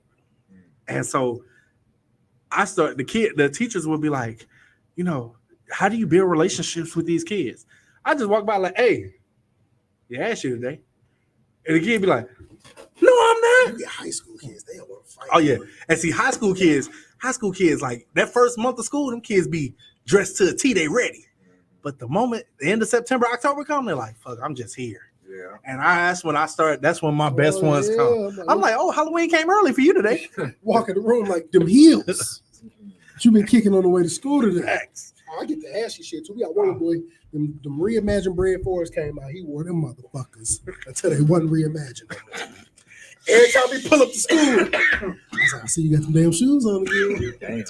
I'm like, hey, you don't be, hey, whatever fit, he putting them on. I'm like, I know you got more than one pair of shoes. Bro. Hey, I got Stop a kid. wearing the same goddamn shoes. Them maroon fours, I think they fours. The maroon fours, he wears them faithfully twice a week. And when he wear them, he got to wear the maroon hoodie with him. I'm like, that Christmas outfit is Christmas. It's got some funk right up in this region, and no matter how many times you wash it, it ain't coming out. Ain't coming out, man. So hey, look, as we try to move through, I was gonna say, what's the sneaker of the week, man? You always know they look dirty right now, but I got my AE1s on, my Anthony Edwards. These are the Stormtrooper pair. I got 4 of them hoes. To me, probably the most comfortable basketball shoe. It's up there. If you're on the low end, on a cheaper scale, you're not gonna get no better than these. $120. Ain't bad. Pure comfort, bro. Like, but also the new designs of basketball shoes have this like sleeve thing where you gotta slide your foot in. But this one, snug. But once you get it in there, you good. Your first few times it may bother the top of your foot, but you just gotta open your shoe. But for my shoe of the week, let me pull its wonderful picture up on said screen. We got a collab, man. You know, Jordan does a lot of collabs. You'd be surprised. Jordan Brand, not even surprised. If you're in the shoes, you know that Jordan Brand does a shit ton of collabs. This one is with a black woman from Harvey, Illinois. Oh, wow. Shout out to Harvey. Another famous person from Harvey, Illinois. Kiki Palmer. Nice. She's from Harvey. But the Air Jordan 3 Retro and Nina Chanel Abney collab. She's a black creative. The colors of these are bi-coastal and Michelite. So the bi-coastal will be that middle green. The Michelite will be the greens that's on the sides, the top, kind of offsetting. But just to give y'all my wonderful synopsis from this, that ain't come from me, but it came from the Wonderful Sneakers app. After her ultra clean Ultra Clean AJ2, which is the Air Jordan 2 collab in 2022. NY-based contemporary artist and painter Nina Chanel Abney returns to put her spin on the iconic AJ3, which is the Air Jordan 3, the silhouette that you see. Donning a textural mix of waxed canvas and shaggy suede, the textured overlays add depth and balance to the uppers. Hints of orange and the fossil-colored midsole and accents round out the design, while the leather-lined collar and tongue elevate your look. Special details like the checkered insoles, rope laces, and custom heel branding showcase Abney's commitment to the craft. Through this powerful partnership, Abney was invited to be the first ever to reimagine the iconic Jumpman logo in her signature style, which I'll show y'all in a second. Because most people, you get the collab, but you can't fuck with the brand. Right. I don't ever really see Yeah, it. you can't fuck with the brand. It's rare. Right. Like, that's only like, I ain't never seen nobody fuck with the actual Jordan side. I've seen them take off the Nike Air tab and they'll put something else completely different. Yeah. But to actually distort it, Fact. she was able to do that. So this collaboration merges contemporary artistry with sneaker culture, honoring Jordan's legacy while pushing creative boundaries and turning heads since the original release in 1988. I wasn't even born when the Jordan 3 came out. Hey, if you are a University of Okay. Miami or a Florida A&M University alum, So pick these up. This This is orange what and they green got. is fire. No, this would be jerseys for fire. that would be This fire. orange and green is But look, fire. so- And the checkered insole, I think that's kind of dope too. yeah, bro, got the orange chain, and she got some clothing that come Like, with it. I'm kind of mad that the checkered insole ain't somewhere on the outside. Visible, yeah, You know what I yeah. mean? I said the same thing, and For real. I want to see her talk about what made her choose the colors orange and green. Like, I just felt like, especially you got two tones of green on top of orange, and then you got the sail midsole as well as the sail rope laces. And I think they got some, I think it come with orange rope laces too. But this is what they said. Well, she altered the Jordan sign. I don't know if it's the one on the tongue, but I know for a fact on the box, it look a little different, which hopefully they got the box in some Well, further if you see right there on the I was trying tongue, to see. Yeah. like if you see on the tongue, it looks a little bit enhanced. Yeah, and I mean that could just be it's the regular Jordan once you get down okay. to. And these were, as far as the campaign, they used Alicia and Swiss for that campaign. These are the orange rope laces in there, which I think the orange rope laces set that motherfucker off. Yeah, that look dope. But so the Jordan symbol is regular on there. She did get the enhanced the Nike Air on the back with nice. the felt. I don't, like these a lot. you got her name. You got the Nina on one tab on the inside. You know what it reminded me of? It looked like a wallaby kind of. You know what a Clark wallaby Yep. is? Mhm. Like it's kind Let me of. see if I can find the It's box. because of the suede, I think, though. That's why I'm really getting that. Yeah, let me see if I can find the box of these I did, so that way you can kind of see what I mean by her. Oh. You said- No, I'm finna pull it up right now to see the alteration in how the box is. So we're gonna stop this screen. Shout out to Super Grits. I don't know who she is, but shout out to Super Grits. Sugar grits. Yeah, Sugar Sugar Grits. That's Grits. my wife. Shout out to the wifey missus. been Goddamn, tapped hey, in. how you doing? So Welcome. look, She a shoe connoisseur. oh, then look, I'm the person to talk to. I know them shoes. No, So- she be watching your videos. Oh, I'm gonna start making them some more. We see if they're bugging up, man, because you be dancing and shit. I'll be looking. I'll be right here in the back of this Crazy with the motherfucker. I'll be in the back of this motherfucker right here with the Like, lights on. I was thinking about like why you ain't made no videos. No, I'm finna get back as well. I just been so much been going on. But if y'all look at the box that I got on the screen and show you how she was able to. We can't alter- see. Oh, it don't show it on you? No, for we some don't see reason. it. It's still on the screen. I took that off on my bad, y'all. Players fuck up. Let's see. We're gonna share screen over there. We're gonna click on this one. So that's one of my favorite parts. Oh. You see how it's kind of more of a block. It's like a kid did It it. looked like a Roblox character. Yeah, it looked like a Is that Roblox the- character. The box? That's the box the shoe comes in. Okay. So Okay. a big thing about if you're truly in the sneaker culture is the packaging. And I'm one of them people like I need my packaging original. I can't have because I still keep my shit in the boxes. Any collector, the package. Yeah, I'm not big on buying it, and I ain't against buying the clear cases, but then I mean I gotta find an additional place to store the boxes. Yeah, So I'll just kill two birds with one stone, just keep them in the box, and I just get shelves in which that I do them. But man, it's just look how she got to do the hang tag. One side is the regular Air Jordan, one side I think it looks like this one, which is a more abstract version of the Jordan symbol. So it's kind of like reversed a little bit. Yeah. As far as the air goes. So man, And I like threes. The Jordan in itself kind of looks a little bit like a thicker, you know what I'm saying? It's like a thicker figure. And then, you know what, it's bro? like a Roblox I character. think it is the. You know what? Now I'm getting to look at that Jordan symbol. I like the way that back, like the Nike is on the back. I do too. I like that's the first time. That's her Jordan logo that's on the tongue. Yeah, I just noticed that. Yeah. So that's the first time they let her. And if we're not on that page, let me see if I can find the lady herself. I'm gonna go to another screen for y'all so y'all can see who Nina Chanel actually is. Nina Chanel Abney. She is it's gonna make me, but she is this one right here with the with the Yogi Bear hat on. Hey, that's for real, sister. Yeah, Yogi, but she's a dope artist. Like, and you can see looking at some of her artwork. Yeah, this is how we came up with that Jordan symbol.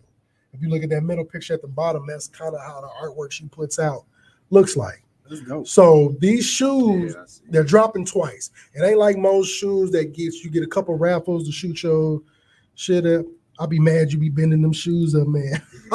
Look, you'd be surprised they be having crease protectors in them. And I don't do too much. If you notice how light the movement get, because I ain't fucking my shoes up. But I also have to tell kids that be walking around the school looking like little ducks because they don't want to bend their shoes. I'm like, bro, as a shoe collector, shoe wearer, you gonna bend the toe. Yeah. It's the doing the excess bending that becomes a problem. Which they got the protectors that help, but I take them out because they start hurting my feet. After a while, I'm like, well, shit, this is like to put a shoe protector in, you need to go up a half size or a whole size. Damn it. At this point, I don't even want to do all that because now I got this big ass boat on my foot. I'm already at the 11, so I'm gonna have to get 11.5, 12 for it to not bother my foot. I'll just do it without. But the Nina Chanel collab, the first time it drops is this Thursday on her website. It's called getsupercool.com. It'll be a raffle. It'll be between 1 and 2 Central Time. So it's 2 to 3 Eastern. What's that? 11 to 12 Pacific. But so get ready at them times. If you're in the Midwest, 1 o'clock, get to her app. I would go there now, sign your name up. You know, people, the greatest thing sneaker collabs have been doing lately is they put these password pages up. And they want you to go there and like sign up your info to get the notification. AKA, this is a great way to get all my customers' information collected and be able to shoot out those mass emails. Right. I don't knock it. So I do them for the shoes I really want. So it's probably going to be hard going through her site. Usually when you go through a designer's site, the bots get into it, and unless they got bot protection, and it'll stop and it'll help, or it'll crash because they don't got the protection to gear it up like a Nike and sneakers and all them do. But if you want to deal with just going through the sneakers app on the 20th next Thursday. So they both dropping on Thursdays this week.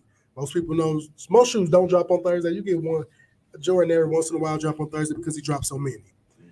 But next Thursday, the 20th on sneakers, it'll drop. I don't know how many pairs. I usually know that the day of on Nike. I got an app. Shout out to Soul Retriever. It tells me the stock number per size that's going to drop. That boy tapped in. Oh yeah, bro. I pay for that app just because, but it also allows me to. Hold on. Mama Martin then kicked in. Was like, hey, what's up, Mama? Mama Martin then kicked in. Hey, Mama, size how you doing? 11. I wear size 11. I'll try pop shit if I only get one pair. We're gonna have to fight for that one. But I'll get you some other shoes. Hold on, man. Nigga, where my gift at? I'm a daddy too. Mama Martin, since we got you on here, I know Nico probably didn't say it, but I need you to go in the room, tell Dad, we need Zadie Poetry on this show. Oh man, I've been trying to get him to do an episode. Tell him I need him on this show. I need to hear the words. Pops, shout out Pops. He's an amazing poet. He's been doing this since I was a kid. Before me, I used to stumble across he get the thickest binders you can find, pages upon pages. Now, and I don't know how many he do now, but at one point it's a poem a day. That was like his therapy thing. And once it got to digital, it made it better for him because he was handwriting them all at first. Right. Now I get to type them all out. I would. You being a content creator, I've been trying to. I got an idea. You got hundreds, thousands of pages of poetry. I would say you sit up there. He ain't even got to be on camera. just get a nice visual and have him say it and record it and release them as like no, bro, I've been trying, I want to do a TikTok book. page would blow up. man. I've been trying. I would have to.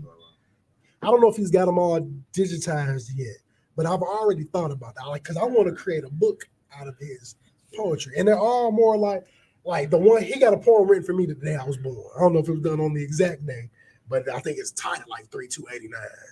Okay. And I always say I'm gonna get it tatted on me. Like, okay, if it's long, cross my whole back. Like, because I just think that's dope. Yeah. To be able to put pen to word. And I did a shout out my nigga DJ Keys. I got a thing where I always post about how I want to be on people's tracks like DJ Drama. It ain't gotta be like DJ Drama, but I just want to be that voice on the track. I've done some before. Shout out my dog Stefan Urkel. I've done 2 of his songs where I'm just kind of talking my shit, but it's more of a rah like that type of stuff. And I shot the video, the one edited it, and I'm in the video. I'm in the video as well as the person that started off. Shout out to his upcoming wife, they married, I think in the next 10 to 12 days. Nice. She shot my part. But and in his first song, I was a part of the video. But DJ Keys, that song ain't been released. I got it on here. I can't play it for y'all yet, but I can play it after the fact. Right. When we go off the air. But the song is called Random Thoughts. I think this was like part 4. Mm-hmm. Maybe I don't know exactly which one it is, but he's done it on other projects he got. And outside of the rappers, which he got a cold lineup of some heavy hitters. Matter of fact, one of them you just did a stream about for a show that I actually shoot. Shout out Connected Dots. I am the producer for that show. Shout out Riley B. Yeah, you show. Yep, I do matter of fact, we got something coming up this week. On Saturday, we got some more episodes we got to shoot. And I got one I'm finishing up now. But, damn, what am I saying? I was going to talk about him. Oh shit! I was gonna say we can go get in these random topics. No, I was leading into something when I was talking. Oh, the track, but I got to be the person to be the random thought on the track song, and it wasn't one of them. I got a direction. He literally just told me show up at the studio, bro. I tried to think of something to write, it just don't come to me like that. Yeah, you just I just went that motherfucker, put them headphones on, like, bro, turn the lights out, this bitch. Just tell me when cause he's like, bro, don't play the track and just start talking. And I got off. And to hear it, and have heard my father do poetry, it sounds like him talking. Okay. Like, so I thought that it scared me, and I'm listening back, and I'm like, damn, that sound like my daddy. I'm like, that's dope though, because not saying that's the lane I want to get in, but to know that I can just freely talk and it makes sense. And you a wordsmith. Yeah, bro. You know what I'm saying? You a wordsmith. So that might be something, in a while, like, hey. Bro, I'm trying to narrate albums. Like, I want to narrate people's projects the same way Morgan Freeman did Savage Mode 2. Except they wrote that out for him. You can write it out too, but I'm good at just talking. Like, to talk that talk. Especially if you give me a direction to talk about. Right. Bet. I'm going to freestyle that whole thing right then and there. One good take. Hopefully we ain't got to change nothing. Right. So, y'all get to hear that shit soon, man. But you want to go right into it? Yeah, I say let's go. We already at 10 o'clock. Let's keep moving. Let's keep going. Hey, man, before you get into the random topics, I gotta take a time because we've actually talked about this, but I gotta let everybody else know since we all know now, since I've told everybody that we're having a baby. Everybody know that me and Nico go all the way back to 2017 when I got a chance to bring this brother into the greatest organization known to man. Yeah, or 2018, excuse me. 2018, when I brought him into Freemasonry and brought him into Jake Gaston 18. And from day one, when he came in the School of Instruction, immediately he showed me the type of man he is. And over time, I watched Ethnic Ish and More go from a thought to an actual product. And then supporting them that way. Then the opportunity came for me to come and be on the show as a guest. And then again and again, to the point he just was like, hey man, you can be on the show every week. And I've been here for 3 years now. Yeah, damn. Yeah, been here for 3 years now. I've been doing this since 2019. And so on the grind for a minute. And so having this brother by my side, we've talked about everything under the sun. So my wife and I made the conscious decision to give the term of Godfather to our baby, to brother Nico, man. So, I appreciate that. I tell you something, bro. May hurt your heart. Like Miss Maria pregnant. He's like, she's pregnant. Oh, congratulations. he probably went in the room and cried, didn't he? Oh, no, he's struggling that shit. Hey, Sean, Nico's son.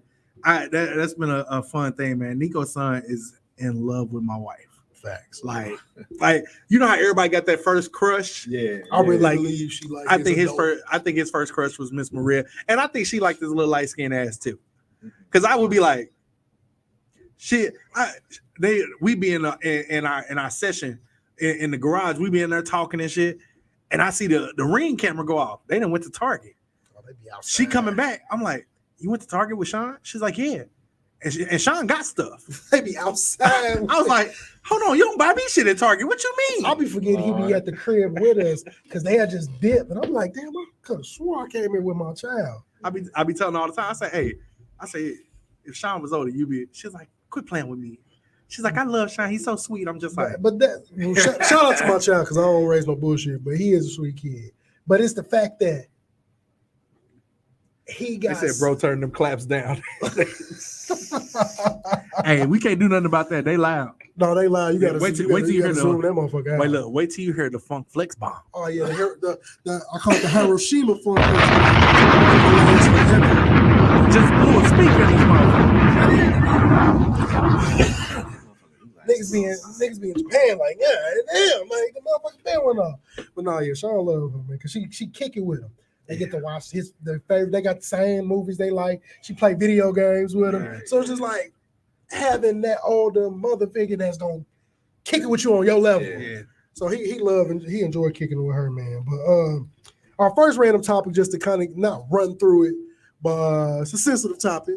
I honestly don't know if I'm supposed to say RIP yet. I think so. I keep getting mixed. I've seen one time getting mixed things. that saying she did pass away, but I also saw that when I first told my girlfriend about it at 12 o'clock last night. Yeah, I've heard the life support, but then I heard maybe around 4 something, her family had actually pulled it an hour prior to. It be something. The Shade Room says she passed. Okay. I look for TMZ, all that type of like stuff. that's As much as the TMZ is worrisome, they're very credible most, to me, credible reliable source. But regardless of the situations, prayers up to the families of Enchanting. She was at one point a rapper with Gucci Mane's 1017 label. She's not on there anymore, but at one point, which that's a whole nother 26 years old. Yeah, 26, bro. Yeah, That's a whole nother. it's out there. People in USA Today, all them. Okay, saying, so but so from what I heard, it was an alleged drug overdose. I heard she's been dealing with a lot. Like her best friend was the rapper Scar. Okay. That was a part of the same label, and he died from a perk overdose. Yeah. He was like 24, maybe. Yeah. So I heard she's been dealing with that a lot since then, and I've seen posts from people in her family, just screenshots saying like we tried to help as much as we could, and they hate it got to this far, and she supposedly overdosed and then passed away later on. It just sucks to see somebody at 26 years old, and she had potential, pretty young lady. I wasn't a fan of her rapping too much because it sounds like she whispering, but she could sing. And she was great at it, which was crazy. But I feel like her focal point, especially being with Gucci Mane, like, yeah, you can rap, but how many people you know that have been under his umbrella singing? Right. So you would have been in a lane of your own, and I really don't believe. I think she knew she was better at singing than rapping. Mm-hmm. I don't think Gucci Mane knew what to really do with that. Like he's used to trap rappers, hood niggas, all of that. Right. I'm not saying he couldn't figure it out, but when you get a unicorn of an artist. And they're versatile in 2 different ways. Like, yeah, I know how to deal with your left side, but your right side is stronger. I really don't know what to do with that. Yeah. So I feel like she didn't get to reach the potential she could have reached, which is probably why she wasn't on the label no more. It just wasn't a mutual, good, beneficial thing, which is okay. Yeah. It's okay, but I hate to hear that her life ended at 26 years old. And I'm going to say respect and love to the family, because if you've never had to turn off a life support machine on somebody to make that decision, it's probably the toughest decision ever. It was tough to this day. It's the toughest decision I've ever had to make, was to say, hey, we need to turn it off. You know, that is a very, because even though they're laying there, you see their body inhaling and exhaling. They you see the vitals seeing it. You and see it's that. Like you don't know what would happen. And to turn that off, and typically once somebody's gone, like when you turn that machine off, within 5 minutes, it's like you can look at the monitor. Like most hospitals will turn the monitor off, so that way you don't actually see it. But hear the beep. For me, I was like, no, they turned the monitor off. I turned them up right back home. I wanted to know that she was gone before I left that room. Right. And watching that heart rate drop, watching, all that, it's one of those things where it was like, you it's almost like you feel vindicated, like I made this decision, and it was the right decision because she wasn't here. Right. But it's a very, very emotional and tough thing to do, man. So prayers to her family, because I know the pain that it takes to make that decision. Young person, you got at 20. I couldn't imagine my life stopping at 26. Being out, I'm 9 years past that now. Yeah, I mean, for me, it's a time where I didn't think I was gonna make it to 26. So, shit, getting to 26, getting to 45. Like when people be like, "Man, you old," it's like it's a blessing. I tell people that all the time because Margaretta made plenty of shirts. Margaretta turned plenty of names to shirts, plenty of teddy bears on stop signs. The whole city, so like it's just to make it, past 18, because it was time. I think I was gonna make it past 18. Okay, we got one of your peoples on here, Justin Proctor. We were talking about Oz earlier today, and it's crazy because when I was watching Oz, my dad was in the penitentiary. That was part of the reason why I was kind of watching Oz. You know what I'm saying? It's like, it's fucked up. You know what I mean? See, I don't think he went through that extreme, but but it was the only representation really that we had. Because like I'm gonna be real. I spent the night in jail before. Watching that show Jail on TV. It ain't like that. It ain't like that at all. That was the longest motherfucking week of my life. Oh, damn, my mama. Mama, I think that time you couldn't call me that one time, and I was in trouble. That's why it was long because it was time consuming. Well, you about to get a phone call when you get off. So you did a motherfucking week? Yes, well, you couldn't call me because of the probation shit. Yeah, you don't have a conversation. Yeah, that's cool. See, I'm grown. Fortunately, I haven't had to spend no time in no jail cell, but like when I was young as a kid, I told my dad I wanted to be just like him, and he told me to be better than him. So that was my whole thing. 18 days. 18 days. You did 18 days? Yeah, she had to do a little bid one time. Damn, cuz. You got your stripes. You probably came out with a tat and some bullshit. Like, what's up, cuz? They like Big Suge. So Big Justin Suge. Proctor said, "What you smoking on, Past Master?" Hey man, brother, I am a cigar connoisseur, man, and I am every now and then, I don't do it all the time, but every now and then I kind of hone my grandfather's skill of the pipe. And so once I smoke a cigar down, I put it in the pipe so I can get it. Because if you know cigars are expensive. Yeah, I was gonna say get all your money. Get all my money's worth. Like, You talk about one stick of what I smoke is anywhere between $10 and $14, depending on where I buy it from. Wrong shit. Sometimes a gram be 20. Hey, so you got to get it on. Yeah, we doing them old school prices, huh? Shit, I mean, the dispensary like you want to smoke. I'm like 20. I'm like, I just want to try that. That's 20 It's my for the birthday, G, bro. I'm a splurge a little That's bit. crazy though, because now that's a splurge. Back then, that was a standard. That was a You standard. was paying $75 for the eighth. They was charging you per half gram in that motherfucker. Nah, facts. Nah, that was a standard. No. I don't do the stuff. I don't get down You like don't that. smoke the ganja. Yeah, I don't get down with the ganja. Going man. back to That was a 20-year thing ago. I don't get That's down. why, but like that no more. that's why I ain't a bit, because of the first time I did smoke the cigar, and I was inhaling that bitch. Like, bro, you gonna hurt your motherfucking self. And I was like, you know what? Man. Thanks for the try. He gave it to me on here. I was like, yeah. I'm like, it's not my thing because I'm never my seen heart. that episode of the Three Stooges as a kid. Shit, depending on which one. I'm seeing a lot of them. You should have seen this one then, because they called him with the cigar. He was supposed to be a kid. And he's like, you want to smoke the cigar? Smoke the whole fucking cigar. And he got sick and shit. And he was really puffy. Hey, I knew then, since then. All Sugar Grease. Look, I was on papers 5 years probation. Only had to do 3.5 of them. I did. But look, so look, me going to jail wasn't like, oh, then he fucked up and they put me in there. Because of my probation, I had to do a shock treatment thing. So when I showed up to go do it, I had to do like 4 days straight through, which I think is so stupid. Oh, okay. I'm like, bro, my deterrent was you giving me the probation. Nigga, I don't need to be in no more trouble. This is my first and only time I done got some real trouble. Right. Besides getting jammed up in high school for stealing. But other than everybody got one of them. Deterred. Yeah, all they was like, well, you got to do shock. Well, they were trying to give me 4 to 6 months for, bro, I had less than a half ounce of weed. It was bagged up individually. Yeah. And so I looked at the public defender, dude. He was like, because I didn't tell my parents. My mama found out somehow. You know, mama's found out everything. And I just remember getting the phone. I kept not getting these jobs. And then she called me one time. I'll never forget. I'm at Kobe house, blowing. I get a phone like, damn. So I go in the kitchen. I'm like, hold on, bro, be quiet. I'm in the kitchen. I'm like, what up, mom? Ooh, she talking to me. And I'm telling her about, she's like, yeah, you went on the interview again. Ooh, yeah. She's like, did you get it? I'm like, nah. She's like, that's the second job you'd have been to, went on 3 interviews. She's like, ain't no way they put you to the 3rd interview and you ain't getting a job. Then I just hear that voice saying, she's like, you got something you need to tell me? Every time I hear that from her, I'm like, that nigga know. She know already. I just like, huh? She's like, is this something you need to tell me? I'm like, yeah, man. I just go through the whole spiel of what happened and all that shit. And she's like, man, you should have said something. Nothing like she was pissed. But it was more like, bro, if you'd have said something, we potentially could have figured something out to help you, which I know, but I was at that, I'm in college, I fucked up, let me try to fix it.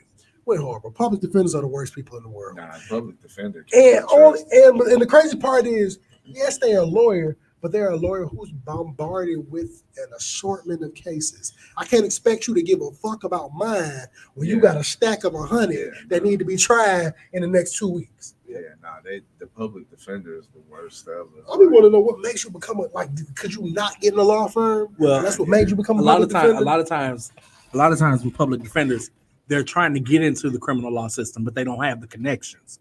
Right. So their way of getting the connections is, let me be a public defender, because they build the relationships with the prosecutors, with the judges. If they show out, hey, come to the other side. Mama always knows. Hey, girl, you ain't supposed to still be watching. I'm grown now. I can't get no whooping now. But I mean, next time you go to the crib, she gonna be like, "Let me holler at you." But when it all was said and done, I got to call her, give her that little line. They let me off. She just cried because she knew the burden, and I felt the burden. Right. I thought it was like people did stopping me, and that shit never came back up until I applied to work for SLPS, and they run a federal background check. Them people told me my shit was expunged. Well, that doesn't matter on the federal background check. So Desi held me up because I didn't put that down. When I haven't put it down on nothing in 10 plus years. So that was back. I got off in 13. So it's been a good 11 years. Right. But the shit was hell. And I'm glad to see society is more forgiving now. Because, bro, I got jammed up because, bro, we had this racist white cop at Lincoln named Officer Hall. And I don't think he was there after I got in trouble the next year. But, bro, he had so many complaints because he was just fucking with people. And we got jammed up smoking in the back of the cab. We smoked behind the cab behind Tompkins. Mm-hmm. Boy, I got this weed on me. I see this car come down, public safety car come down. I'm telling the dude, VJ, I'm like, bro, drive. I'm like, he's not going to crash into you. Just drive. Keep going. I'm like, go past that nigga and just keep going, bro. They're gonna have to hawk us the fuck there. By the time we parked that car and got up out that jam. But this nigga lit up a black, locked the doors thing. I'm like, oh my God. Yeah, no way. Then we was in a Jeep. So being in a Jeep, you don't get it. You don't tell Trump to pardon you when he gets in the office. This is why you don't want your mama watching the show. No, shit, he ain't gotta pardon me because I'm good. No, shit, I got a job. And they don't come up no more except for that one time which they went through here. They had to hear from me. And clearly I passed. And I worked it out. But shit is a hassle, man. So if you're going through something, man, keep your head up. We got the whole story from Sugar Great. She had to whoop a nigga ass. And sometimes motherfucking ass need to be whooped. Hey, wait, look. Hey, that's probably a great story. Be like, hey, somebody get tripping with you. Hold on. Let me make a phone call right quick. I handle my lightweight. Babe, these motherfuckers think you up. You just get on the phone like, I'm on my way. Remember you get on the phone line. Remember that time you did that time because you had to beat that nigga up and just stare at him. Look, woman gonna think she whooping me at the crib and shit. Hey, blink twice. Y'all see the videos? This is abuse. Blink twice if you all right. I'm good, man. Hey, man. Goddamn Stephen A. Smith. I'll be wanting to like that nigga. I want to like him here at HBCU alone. Shout out to Winston-Salem State. Yeah, but fam, I hate niggas that, first of all, I can't even say social media for him because he did his live on his show. But it's just like, every thought in your head don't need to be put out there. Yeah. And the audacity of your mama's. I'm hollering, he pardoned Kodak Black and you ain't as black as he is. All right now. That's two. I love you. That third one. That third one. Oh no. The person that's worse ain't commenting. Good God. My pops. My pops ain't nothing but me in 6'3". I lived the whole life of walking through the crib and we flaming each other. She just got to deal with it. Because then I come in the crib and be cooking him now. I'm like, bro, listen, just because I can say what I want to say now. Back then, I just had to eat it. And my get back was finally being old enough to whoop him in basketball. That bro, I hurt. You know, somebody pride hurt. Oh yeah, you finally get to that point where you know you can't. You ain't get shit for your birthday or Christmas or nothing there to get. I still don't get nothing for my birthday. They're talking about some shoes for Father's Day. I'm a peppy too. When you send mine, I'll get yours. The ones you won't cost $225. I'll buy them. Hell, I'm struggling to get them for myself. If I can get 2 pairs though, I got you. I'll drop the mail. Having that shoe habit, boy. That's man. Boy. So man, you talking about an addiction. I don't even want to say. I don't even want to say the number of shoes I bought in the past year because my mama gonna call. Look, I've been watching. I be saying. Yeah, I saw low key. I stopped posting pictures on. I post them on Twitter. I know, because I know they everybody. And I'm on Twitter. Following you. Yeah, I post. Yeah, I done got some. Matter of fact, I got a couple pair at the crib. I ain't even took pictures yet because I'm gonna do unboxing videos and all of that. Yeah. But it's like I'm starting to realize I've been new when I always been into sneakers, but I had to finally be able to support the habit. I done had collections, sold them off. I done worked at Finish Line, Champs, all of it, getting the discounts. So my whole angle with it, I call myself the retail god. Yeah. I'm all about not having to pay resale. Right, for shit, bro. I'm with you. Because ain't nothing worse than the consumer creating the market in shoes. And it really came with the COVID era where niggas had all this excess of money from just chilling. So I could get a pair of regular shoes. Like these shoes right now, the shoes I show for Sneaker of the Week, they will drop at $225 plus any tax and shipping. Nike, just $225 plus the shipping. Right now, if I wanted to buy them early off GOAT, my size is 800. Jeez. 800 plus. That's crazy. That's crazy. But see, the thing about this is that who do you blame? Do you blame the person who sells it for that, or you blame the customer? Yeah. I blame both, but I put more blame on us. Yeah, because if we stop doing it, they would just, because if I knew somebody was going to buy 100, and how they do is with these bots, they buy hundreds of pairs of shoes of the same shoe in different sizes. Yeah. And then they're putting them on these resale sites, which low-key a lot of people don't understand. If you see a shoe that ain't really selling and it's already like low priced on there, like Foot Locker, all them, they get bunker shoes, bro. And they realize it ain't gonna sell through the store. They sell them motherfuckers on GOAT. And just because it was like Travis Scott's, his new signature shoe. A lot of people bought theirs off GOAT for the resale market, but when they get it, and she is on fire today. Maybe if for those who don't know what the Blue Boutique is, that is what my mom and daddy call Goodwill. My daddy was like, "Where y'all go?" We said, "Go to the Blue Boutique." So he's been saying that my whole life. First of all, shout out to Goodwill because Goodwill in a good neighborhood. You can find some. You have to be interested. They that's their thing. They go thrifting on the weekends at the Goodwill. You gotta look to it. Yeah, that's my. You gotta take your time. Yeah. You gotta take your time. I was just in Ross yesterday. My mama.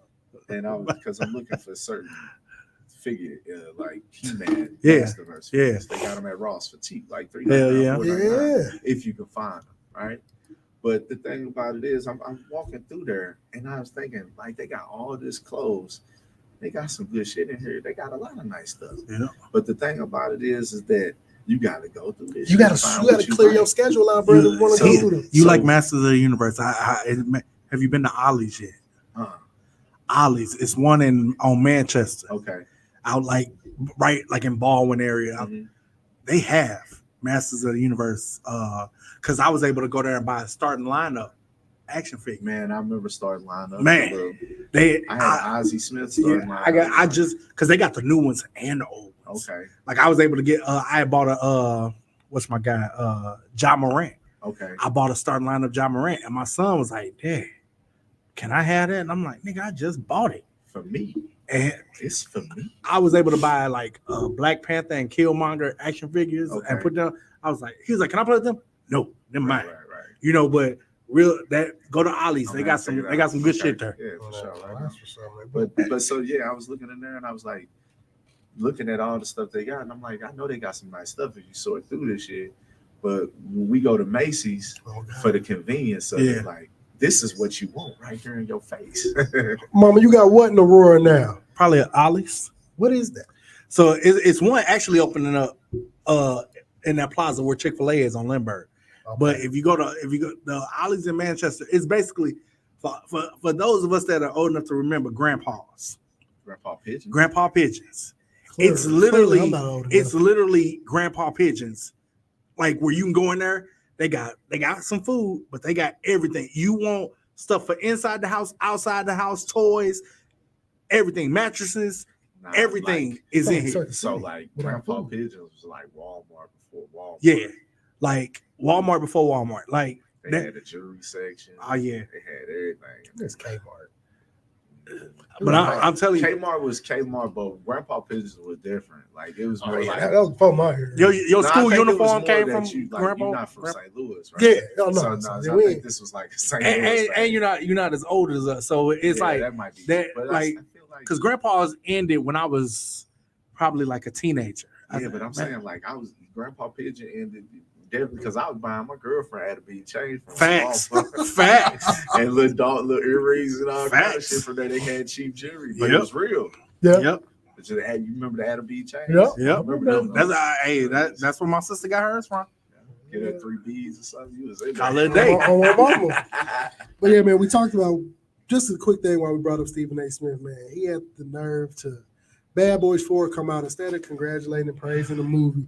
He worried about Will Smith conveying his message to the black community of why he slapped Chris Rock. Talking about he don't think he can ever get over that moment. First of all, nigga, that ain't had shit to do with you.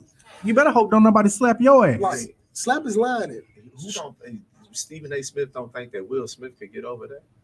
No, he can't get over. Stephen A. His Smith personal. He can't. He don't think he can forgive Will Smith for what he did. Like, what does that got to do with you? I can't forgive you for having for having that line, but I do it when I watch a show. He just be wanting. I think Stephen A. It's the Smith, clickbait, bro. Like I think him and Shannon Sharp are straight clickbait now. I feel like Shannon Sharp is a little bit sped.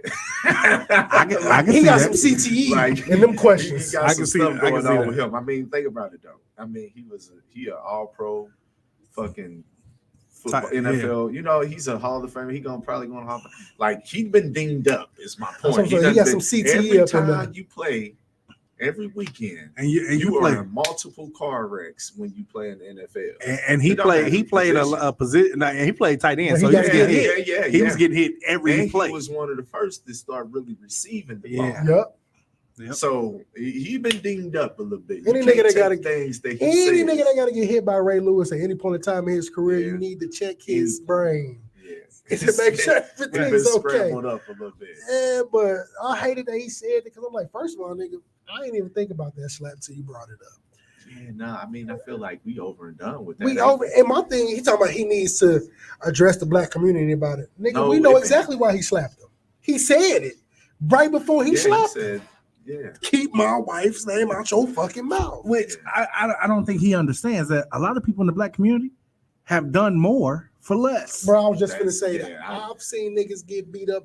And that's the thing about Stephen A. Smith. I feel like with a lot of these personalities and things like that, like even academics, you know, people be talking about academics, all right.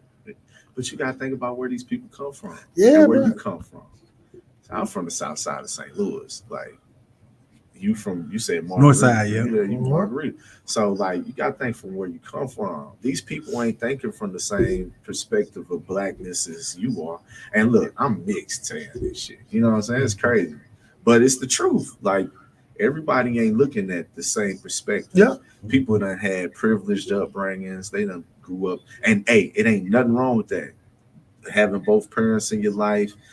Coming up in a good household, being able to play sports. Shit, I wish I was able to play sports, or even having people who recognize the talent that you have and say, "Hey, you can do something with this."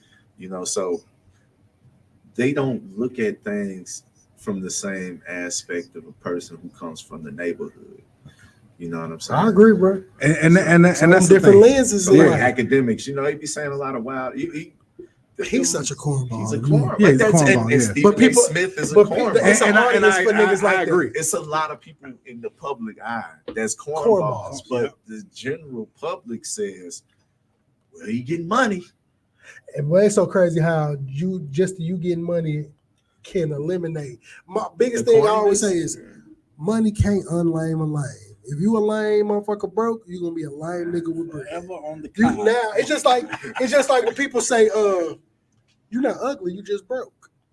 That part. Yeah, We can look at, I mean, and not no knock to her, but look at Glorilla when she first came out. And look at her now. She looked like Gloria Hallelujah now. She got her teeth fixed. Titties done. She got titties done. And she just looked. It's just like she got a glow to her. You could get the best makeup. You got the fashion. You could get your hair layers. You got a team. You got a team. You know. Yeah, like I said. Compared to, think about it. Growing up, when we did growing up in my household, we didn't have the most money, so I didn't have certain shit. Yeah. So when I got older, I'm like, I'm buying this shit. I don't give a fuck because I got it now, so I can do it. Yeah. Not saying my mom and them because my parents still married. What month we in? June. I'm 27. That'll be 37. Shout out to 37. Yeah. That's a goal right there. But see, my dad always my dad whole big. I didn't get everything I wanted because I wouldn't do what the fuck I was supposed to do. His whole logic in life was do what you're supposed to do in school, whatever you want. He told me in high school when I got there, freshman year, you be the top of your class, get valedictorian, I'll buy you whatever motherfucking car you want. It do not matter. But he told me that knowing he already saw my schooling before them. He like, I know this nigga not gonna go in there and apply himself. I told AJ, but it's the truth. He's like, him telling me that they make me go, I'm finna buckle down. I was like, oh, bet. And I still went there and didn't do shit. I went to school because I ain't had nowhere to go if I skipped every day. Yeah. Literally. Like, I didn't want to be there, but even though my parents was both gone before I woke up, so I had to get myself ready to get to school. I had to be there by 7:45.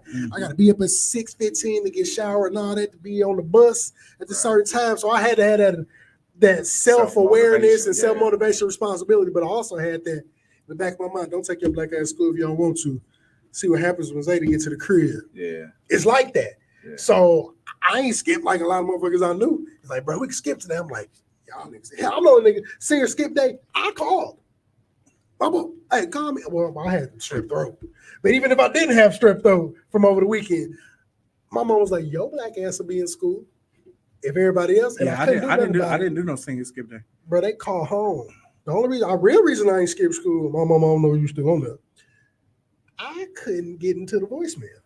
When it went from the box to it being built into the phone, you had to type in the passcode. Nobody tell me the passcode. I ain't want to trial and error. Yeah. So I was just like, all right, I gotta go to school because all the messages is gonna be on the phone, and the automated line saying I got Saturday school because I skipped one period. I'm gonna tell you right now, Sugar Grits, we're gonna have to run this show back. I need you to come next time. Because the fact that she literally just said, man, being a latchkey kid was hard. Man. That was my life. Yeah. Before and after care. Yeah, facts. And then I didn't do before, but I did aftercare. And it was at a urban. Matter of fact, I was in the urban league because my brother worked there, and it was at our church in the annex. It took me to get older and move here to realize the urban league wasn't just in rural Illinois. I thought it was a program that I was just in coming up as a kid until I went to the YMCA for a certain point. Then it got to the point where I had like 6th grade and all that. I'm like, all right, you gotta go to school. And high school was just like, take your ass home. Right. because the bus getting you to and from. I think middle school at one point I was getting the bus home too when I got to like 8th grade. But it was like, we're not gonna be there. You need to get on. You need to get to where you got to be at. But to find out the Urban League was a real like program that's still around, got buildings, everything. We have our own Urban League building. I think they got one now on the east side on Farnsworth. But before it was attached to different stuff. So ours was at a church. I went there just to get help with my homework, and I went because my brother was there. He was one of the people that ran it. So that was one of my, like, all right, I'm just going to just have school right here on the Urban League. When I got here, I was like, damn, nigga, this is a for real thing? Right. Like a nationwide thing. I was like, well, I'll be. Yeah. Hey, man. So have you seen Bad Boys 4 yet? I haven't yet. Me and Boo gonna go. I want to try like Sunday, maybe. I think we're gonna try. We need to go this week. We got AJ starting Hey, tomorrow. got like 3 more days before that shit be on fucking Amazon Prime. God, like, That's why I'll be on, bro. Listen. I'm about to pay 28 and sit at the crib. Then include the. I like watching movies at home. I do. Ever since COVID, I like watching movies at home, but my family does. We do it as like a family thing. So my sister, her family, my parents, you know, all that. So we all go and we like if it's a Marvel movie. Let's say the release date is in September, my sister's sending the shit out in like March. Like, hey, who all going? We getting these tickets because we need the whole row during COVID. Like when folks started coming outside a little bit during COVID, well, we just was like, hey, it's COVID. Why don't we just get a big enough group of folks we know, and we just rented out the whole theater. Yeah, that's dope. And so we did. Low-key, it don't cost as much as people and it don't think cost. It to don't rent cost. out a theater. I'm like, The AMC Chesterfield was easy as hell to man, get. look, all you gotta do the Zadie Martin method. Growing up, my dad's biggest pet peeve, which is one of mine now, is being in a big ass establishment and somebody coming to sit right by him. Oh yeah. All these seats in here, nigga. What made you sit behind me? Right. So he'll look at me. Wait, hold on. She said the Skyview had the new Bad Boys and the Last Dragon. I missed the Last Dragon in showing. Where's the Skyview at? I think that's this drive-in, right? I think That's on the east side. Oh, No, that's in Fairview Heights. Oh Yeah, my the God. Sky it's right on I can't think of the name. It's one of their main streets. And it's Belleville. One of their main streets is right by like across the street from a Schnucks, which is clutch. Like The Last Dragon is Last Dragon is in my top 5. The only reason I go to the movie theaters is for the popcorn. I love movie theater popcorn, bro. So my problem with going to movies is I'm probably gonna go to sleep. So I'm just paying for that. But for real, right now, it's like we got small children and wrangling them in movies and stuff like that. Boy, I took my son. I used to try to do that in the summertime when he go to the movies. This nigga Sean would just walk up and down the aisles, cut out the aisle, get the walk. I'm like, get your black ass. I'm like, bro, come on. Now we found this one theater, and they got like a slide and shit in there. Talk about the new one? the new one out there of It ain't Creve Core, is it? I think so. Now the Creve Core one, I don't know if it's the same one, but the Creve Core one, the homeboy told me he went to see Bad Boys at that specific theater, the Creve Core one. And he said he paid $20 for the tickets. Well, you know, $20, I guess, per. Yeah. He said the seats is moving. He said water shooting. Oh yeah. That's because that's the all that. yeah, that's the like really the 4D the 4D theater. So if you ever water shooting, so if you ever go to like a Disney, like I went to Disney. When I went to Disney, B&B, you do B&B. When you go to Disney, they do what they call 4D theaters, and 4D theaters like you might do like a Marvel themed 4D theater. You sitting in there, and it's like I ain't gonna call it a roller coaster, but you sitting there and like wind all of a sudden. I'll be too hot for that. I've seen the videos of it, But I wouldn't do that shit for a movie. Like man. I wouldn't do that shit for Bad Boys or something like that. But they doing that out there though. It's one of them. I'm gonna have to check it out. You gotta go for the experience. It's one of them. I go one time to say I did it, but y'all gonna realize I ain't the nigga that's finna keep coming in. I don't need my seats to move. I just need to home and sit back. Yeah, I'm cool. But what I learned, I'm the same way as you, bro.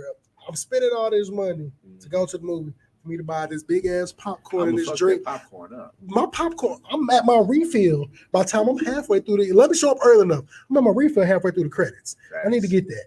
So my trick to it now is I can only go to matinees.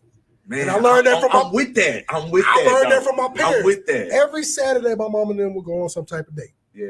Well, especially when I got older, they ain't got to lug me around with them. Facts. So the Goodwill was one of them, but they big on movies. Mama, I had never seen them do no late night movie because they was like, we went one time and started falling asleep in that motherfucker. It's a waste of money. Mm-hmm. So what we do is we go 10, 11 o'clock in the morning. Yeah. And I'm like, if I ain't ate, she's like, sometimes I'll eat before, so I can get a smaller popcorn because I want it. But I'm more attentive to the movie. I did that when I was like, man, I'm gonna try that shit. And I saw the Black Panther with somebody, and then I wanted to go see it again. Right. I'm like, man, I'm gonna do a matinee and see what my mama didn't talk about. Smoking blunt, which is my downfall to the movie. Smoking a blunt on the way to the movies is how you go to sleep. You gotta get that sativa though. Yeah, bro, weed makes me sleepy. They just make you sleepy. But also I don't even think it's the me smoking going to the movies. It's the me getting full off the popcorn and the drink, and then me sitting in darkness. Yeah. And when I start doing this, I go to sleep so easy on movies. I can't think the last movie we went to go see. So easy. We went to go see it, and I wanted to see the movie. Yeah, be out. And my wife was like, "Hey, you slept through the first 45 minutes of the movie," and she was like, "I don't snore, right?" But she was like, "Today, ass, the whole theater heard your ass." Oh, like Sean used to be. If Sean could go off on me, he would. Because I would take last movie I remember me and him going to see was when they did the animated Pokemon movie where it was like real, looking more realistic. The Pokemon detective movie. Yeah, bro. So we went to go see. I'm talking about. I'm already fried. We at the crib chilling. He's like, I want to go to the movies. I'm like, well, let's go see Pokemon. So I'm already hot. I'm like, bet. Like, I want some movie theater popcorn anyway. It's the best. So, bro, it's nothing. I don't care what you do. The thing about it is, going back to the matinee real quick, the freshest popcorn. It's the fresh popcorn, and you're getting the matinee movie ticket prices. Facts. Yeah, so I'm only paying $5 to $7. My popcorn is cheaper. Everything. I tell people all the time, if you want to go to a cheap movie, not only the matinee, but if you're in St. Louis, go to 24-1. The one on Page. Oh, $5 tickets. Even to see even at nighttime. And to see the newest movie. Shit, that's like 50 Cent movie back in the day when I was a kid. They used to have 50 Cent. Bro. Ours used to be this place, and it's still up called Tinseltown. That's where everybody went when we was kids to go to the movies. You can go to that motherfucker and spend. Bro, you can spend $20. I done got a ticket, good size popcorn, nice ass drink. The free refills on the popcorn, 25-cent refills on the drink.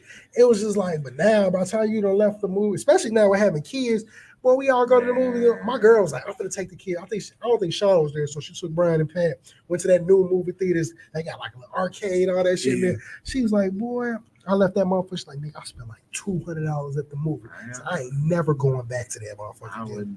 24-1. Brian had a birthday party. He had a sleepover. I think all of us went to the movie theaters to go see Guardian of the Galaxy 3. I don't even think I've seen the first two.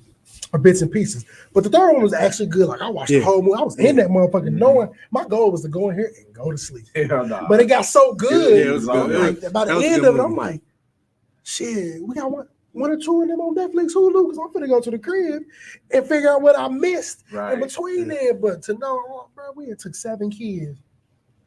We spent like $45 on just the tickets and made the kids bring their own money to get snacks and stuff. I ain't gonna lie to you, and when I go to the movies. The popcorn, I need the big boy, and the drink is the only thing I'm paying for because all the candy gets snuck in. Facts. Hey, ladies, if you get, I seen a tweet about a lady getting mad. I'm getting the big Twizzlers. Yeah. I remember that saying the chick who he took her. Mad. Yeah, she got because he wanted her to go get some snacks. Heifer. Man, she could. That was his date. Yeah, it was a date. It was a date. It was just me. It wasn't what, but think about it. It would have been my last time. She could drop her ass off. I would have left her at Family Dollar where we was getting them snacks. I need the one to be like, can we stop at Family Dollar right quick? I'm paying for these $10. I need the big box of Mike and Ike's. I need the Sour Patch Kids. You look at her like you trying to move in tonight or tomorrow.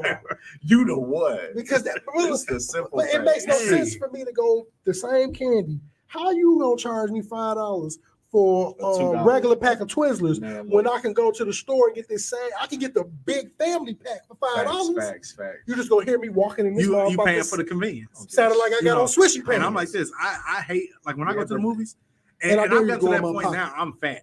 You know, everybody that know me, they know I'm fat. I'm on a diet right now. Don't judge me, goddammit. But when I go to the movies, I didn't got to the point where I don't eat the movie theater popcorn no more. No matter how great it is. You don't eat it? No, I'm gonna tell you why. Because I done started going to the movies and I'll be like, oh, those wings look pretty good. Boy, Or those cheese sticks look good. So and next thing I know, I done spent $50. What he's saying He's is, upgraded in life. He's fat, is what he's saying. No, bro. See, because like when I go to the movies and shit, I'm not even looking at the like she be talking about, yeah, we should go to the movie theater where they eat. The girl, I finna be asleep. What do I mean? I don't need nobody to bring me no plate. I remember there was I'm I think trying to Olive. watch the movie. Here he come. I'm trying to watch Here's your burger and Hey, fries. no, the West Olive one. Nigga, I just got one of them refund checks. Nigga, I took a girl to the West Olive. I was like, hey, we gonna sit here, we gonna watch this movie. She's like, oh, well, I'm gonna order some popcorn. I was like, oh, for real? If that's what you want. She's like, what you getting? Nigga, I went on there and got the little steak bites. It came with mashed potatoes and broccoli. He said, I'm okay, sitting there like this. If that's what you want, She's like, shorty, you said you wanted to eat. You said you want to see a movie. this is it. I can do it at one time, baby. This is it. Resourceful. This is You gotta use me right, Right. or you're gonna lose me tonight. Yeah, I can't, you know, I already can't go. I can't go to the movies past 5 o'clock at night.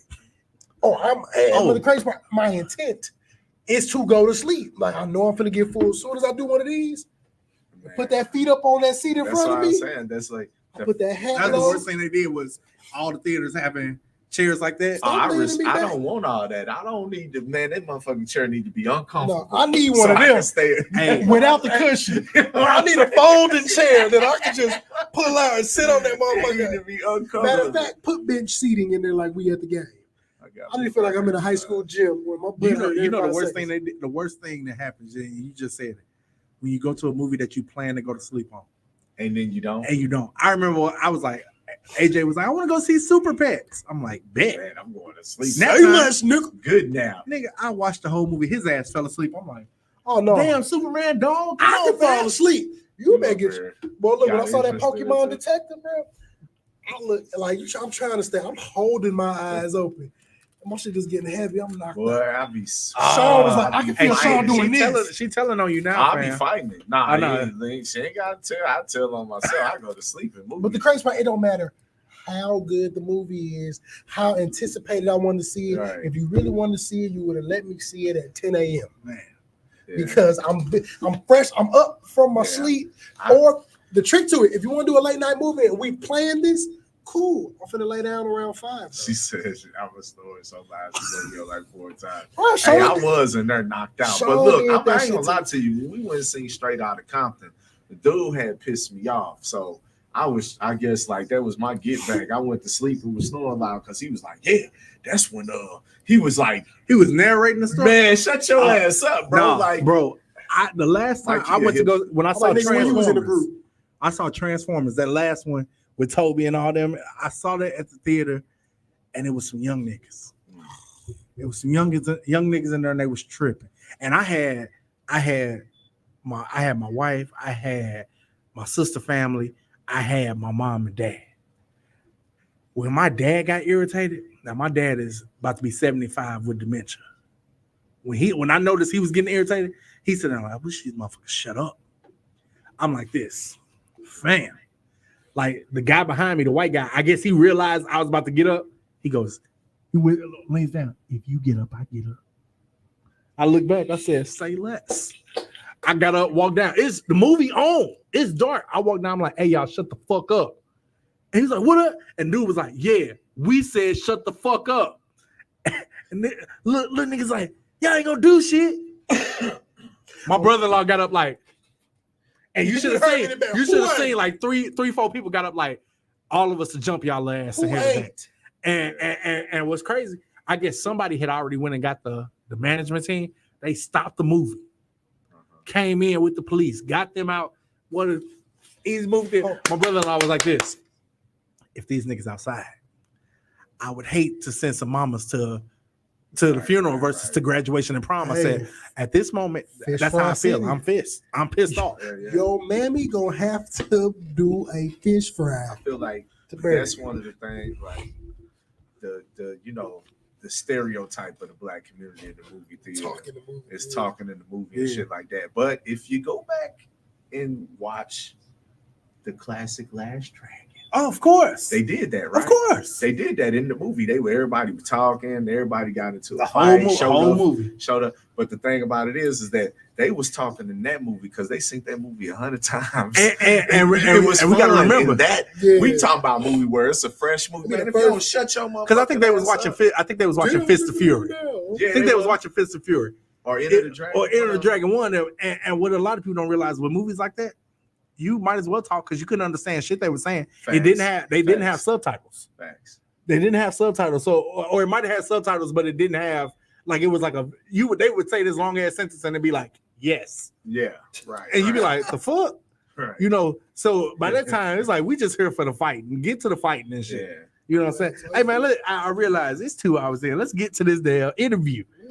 Because I'm like, damn, we've been talking. That's the beauty about Anthony Kishimura. Hey, and it's also beauty about Tweezy giving me the key to the building, so I ain't gotta stay on my time frame because I'm supposed to be done at 10 o'clock.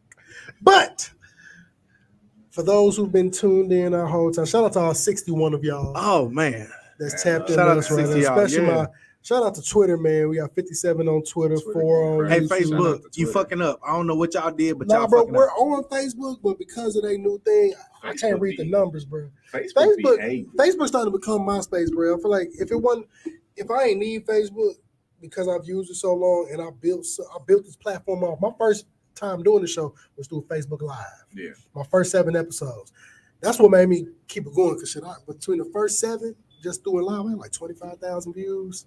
Just from pushing this motherfucker and talking with a fucking window with a blanket over it all type. It was straight ghetto, but motherfuckers fuck with it. It worked. And that was before COVID. Like it won't let me share it. Yeah, but it's crazy. It won't let me share it. And what's crazy is, I guess you can't see the comments. It's been comments all up on Facebook.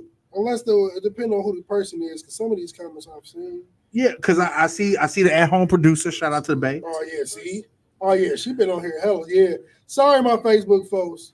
Yeah, Facebook. Even Justin Proctor, he was on there and switched over. I feel like during COVID fucked the game up for a lot of stuff as far as content creation goes and these algorithms, because everybody's like, well, I could do that too. I feel like that's a big. And that's when I fell down the TikTok. Damn, I can't even think of the word. I fell in the TikTok pool that day. Yeah. Like with COVID, all of a sudden I was on TikTok and slippery slope, straight in the slippery slope. And now I'm in the worst part of TikTok. I'm in the TikTok shop. Yeah, well, everybody. I've spent so much money on TikTok. Shop it's becoming that. Oh my god! I ain't never used it. When I tell you, I like it. I ain't nothing I don't like it. Once the apps I used had the same style of videos, I just didn't need to go over there no more. Well, I go over there and people send me shit. I be on TikTok shop. And your boy done bought plenty of shit off TikTok shop. I got about 3 things coming now. I bought a comforter set. I be seeing some nice stuff. Oh, hey fam, the comforter it's one of the most lightweight cooling sheets I've ever had in my life. Look, he likes that. Hey, I like a good blanket. Hey, the little motherfucking cleaning. Cool. Hell yeah. And the little motherfucking the look like shaving your head. Oh yeah. Hey, no, I just seen the motherfucking cleaning. PSA in case my girl watching because she had me fucked up. No. Everybody know I'm at that stage of life where it's starting to deplete. And it has been depleting. I can get the real low cut. Yeah, I'm at the Doc Rivers. I was going to say the Doc Rivers. The Doc Rivers Doc cut. Rivers but no, shout out because my nigga Gerard, he a barber over on West Florissant. Doc Rivers got this. It's like he just got licensed to do whatever Doc Rivers got. Because when I see him show pictures of it, I said, "Oh, you finna be giving niggas the Doc?" Man, it's like tattooing of a head, bro. It's bro, crazy, that shit ain't no real haircut, bro. It's not real, bro. Because look. It's just so right there, but it's like, bro, it's a procedure. I'm gonna find the picture. No, I seen it. I seen him motherfucker get that shit tattooed. So he can teach that stuff and he can do it now. That's what's up. But bro, she seen it. No, hell no. I'm one of them niggas. I'll let it go. Like I'm getting the low cuts because I can. but it's time. Hey, I was bald before COVID. This nigga just randomly did it one time. We seen the picture. I'm like, fam. I came back home to St. Louis in 2010. I was here for a few months and I cut all my hair off. It was time. I was like, it's like my pops. It's like a reinvention. My pops is bald because I always thought, well, he clearly the DNA came from somewhere because my other grandpa had a fro. Even my grandpa, my dad's dad had a fro, so it came from that nigga, clearly. But I've always known him. I only saw the pictures of him with hair, but I don't remember that. Right. I always known him to be bald. Mm-hmm. So I don't think his hair just went out, shaved his head bald. No. The nigga had an appointment with the barber. My pops is a punctual person. He hates somebody to be late. He showed up to the barbershop. Dude wasn't there. He gets to the crib. They get to talk to each other. The dude gonna tell him he ain't show up. He's like, I was there. You ain't show up. He's like, nigga, I was there at my time. You wasn't there. So he said, I was so pissed off that I went home and just shaved my head off. And I ain't never had hair since then because I wasn't gonna let nobody else play with me like that. Like, that's he's been bald since then, bro. That's a new level. It's one of them. I'm gonna show you better than I can You tell. got me fucked up. You'll never get my money again. Cause bro, I had to deal with them haircuts from him my whole life. That's why these kids got it nice. They got them fire ass haircuts. Listen, I ain't gonna lie to you. My if I had hair, I'd cut it myself. But I think being bald is the best thing for me because, man, these barbers full of shit, man. They charge you. And they don't do a good job. They charge you $50 for the baldy cut. I'm gonna tell you right now. I was going to get my beard done, and even that wasn't. I had to come home. If I gotta come home and fix anything off, I had to come home. I'm like, bro, how you miss all these brushing and shit? I like whiskers way up. Yeah, how you come on. I like my barber. I've been rocking with the good bro for a long time, but I went bald, and then COVID happened. And by the time I went back to the damn barbershop, he was like, you know, your shit locked up. Because by this time I done started sponging and all this shit. He's like, your shit locked up. And I was like, oh, well, I guess I'm getting locks now. And that good DNA. Because that shit's dead. I started noticing mine. I went bald because I was losing this. When the young cat get up there, OG, you want the extra sauce, the what? And they start spraying that shit. I'm like, nah, bro. I did it the first time and I sneezed and I took this shit right off. I went to this barbershop and it was my last day. Dude didn't do it, of course, but I was back in the chair and I was looking at his beard and he had the spray in it. I was like, this motherfucker ain't touching my beard no more. Facts. It's like, bro, I had that happen. And it was because I went to a new barber and how I booked it through their website. I didn't realize that's what I was clicking on. Another thing. I don't like that shit. Thing too. Yeah, like all this booking on the site. But it is convenient because I do like getting in that motherfucker, going right to the chair and getting out there. My thing is though, shit, I was booking on the white, and then I still ain't getting right in that motherfucker. Shout out to my brother Darian. Darian is very punctual. When I was booking people, he was one of them. When you get there at your time, and if somebody is in the chair, it's literally them getting the last of that line. He's spraying and you getting out. He's usually sitting in the chair because he spaced it to where I got a 15-minute gap grace window. So if you hear early, let's get it. Right. If not, I can chill off my feet for a little bit. Mm-hmm. But yeah, bro, that video you talking about, it pop up on Facebook with the $30 head shaver right there. So I keep hearing it on loop like a motherfucking is watching it. And we laying in the bed, she looking over at me. I'm like, what you watching? She's like, babe, you want this for Father's Day? And showed it to me. I was like, you trying to lose a nigga. She trying to be funny. I'm like, you think I'm like, remember, which one of us is the comedian in this relationship? So I'm like, when you go low, I go to hell. Do you want to do this? Because then I see her finna share it. But I saw her put the @ sign first. I'm like, what you doing? So you finna tag me publicly? After all these people see me every week with a hat on, I know my shit leaving. I know my sunroof is not closing. I tell you, when you get to that stage, it's coming. It's a skill, man, to get shaving this month. When I was shaving my head, my hair grows too fast. So I would shave my hair. I'd be like, man, and go to bed. the next and wake day, up and I got a whole head of stubble. I was like, yeah, next day. That's how it is for me too. yeah, I hate that shit. But I space it out three times a week. See, and that's the crazy You part. can't shave it like back to back. Yeah, because How you you- irritate That shit, your it irritates But the scalp. crazy part is how my hair stopped growing the way it used to, and now I got to get more haircuts than I did. That's why you're like, bro, you got to learn to do your own shit. But I don't know with the barber that I do see it with some people that don't have to go as often. They get the straight razor Yeah, to get that.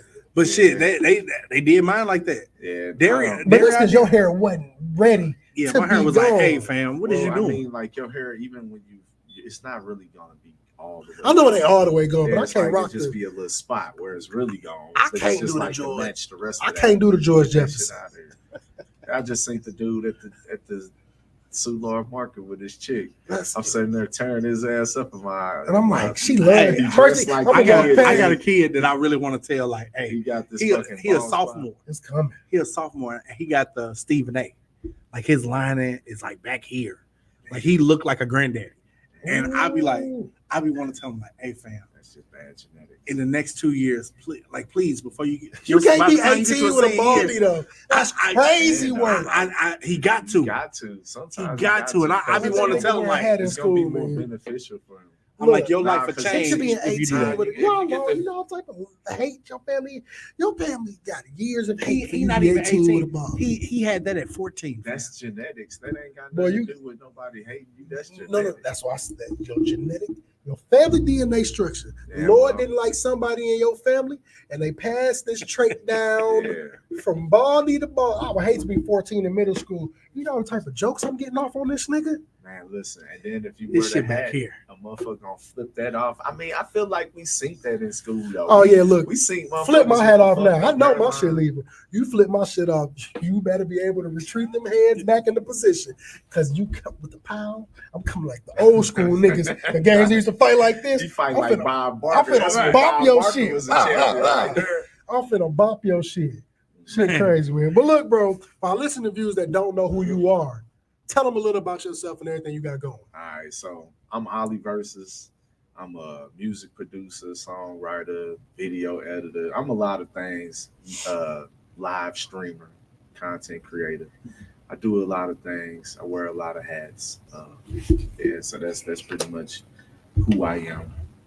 Before I got into streaming, I was pretty much just doing a lot of shows, recording a lot of music, networking with a lot of artists in the city, and yeah, that's who OIi Versus is. Okay. So man, we got you in the streaming. So like with streaming, it was like realizations of things. Like I feel like, you know, as you start getting older in life, you start looking like, damn, what have I done like with my life? I feel like I've accomplished a lot of things, but it's just sometimes as a man, if you feel like you get to a point where it's like, damn, what have I really done? You know what I'm saying? And then for me, I was kind of like getting to a point where I felt like I'm aging out of music. You know what I'm saying? I feel like you continue to do music. I still do music. I still want to put out projects, but that's more like a personal thing when you start getting to a certain age, especially if you ain't established as an artist. So I was talking about my younger children earlier. My daughter came along. I'm playing games a lot, you know what I'm saying, and working, you know what I mean? When I would be at work, I would think about music, and I would kind of get into these kind of depressions because I ain't successful in the way that I would like to be with music.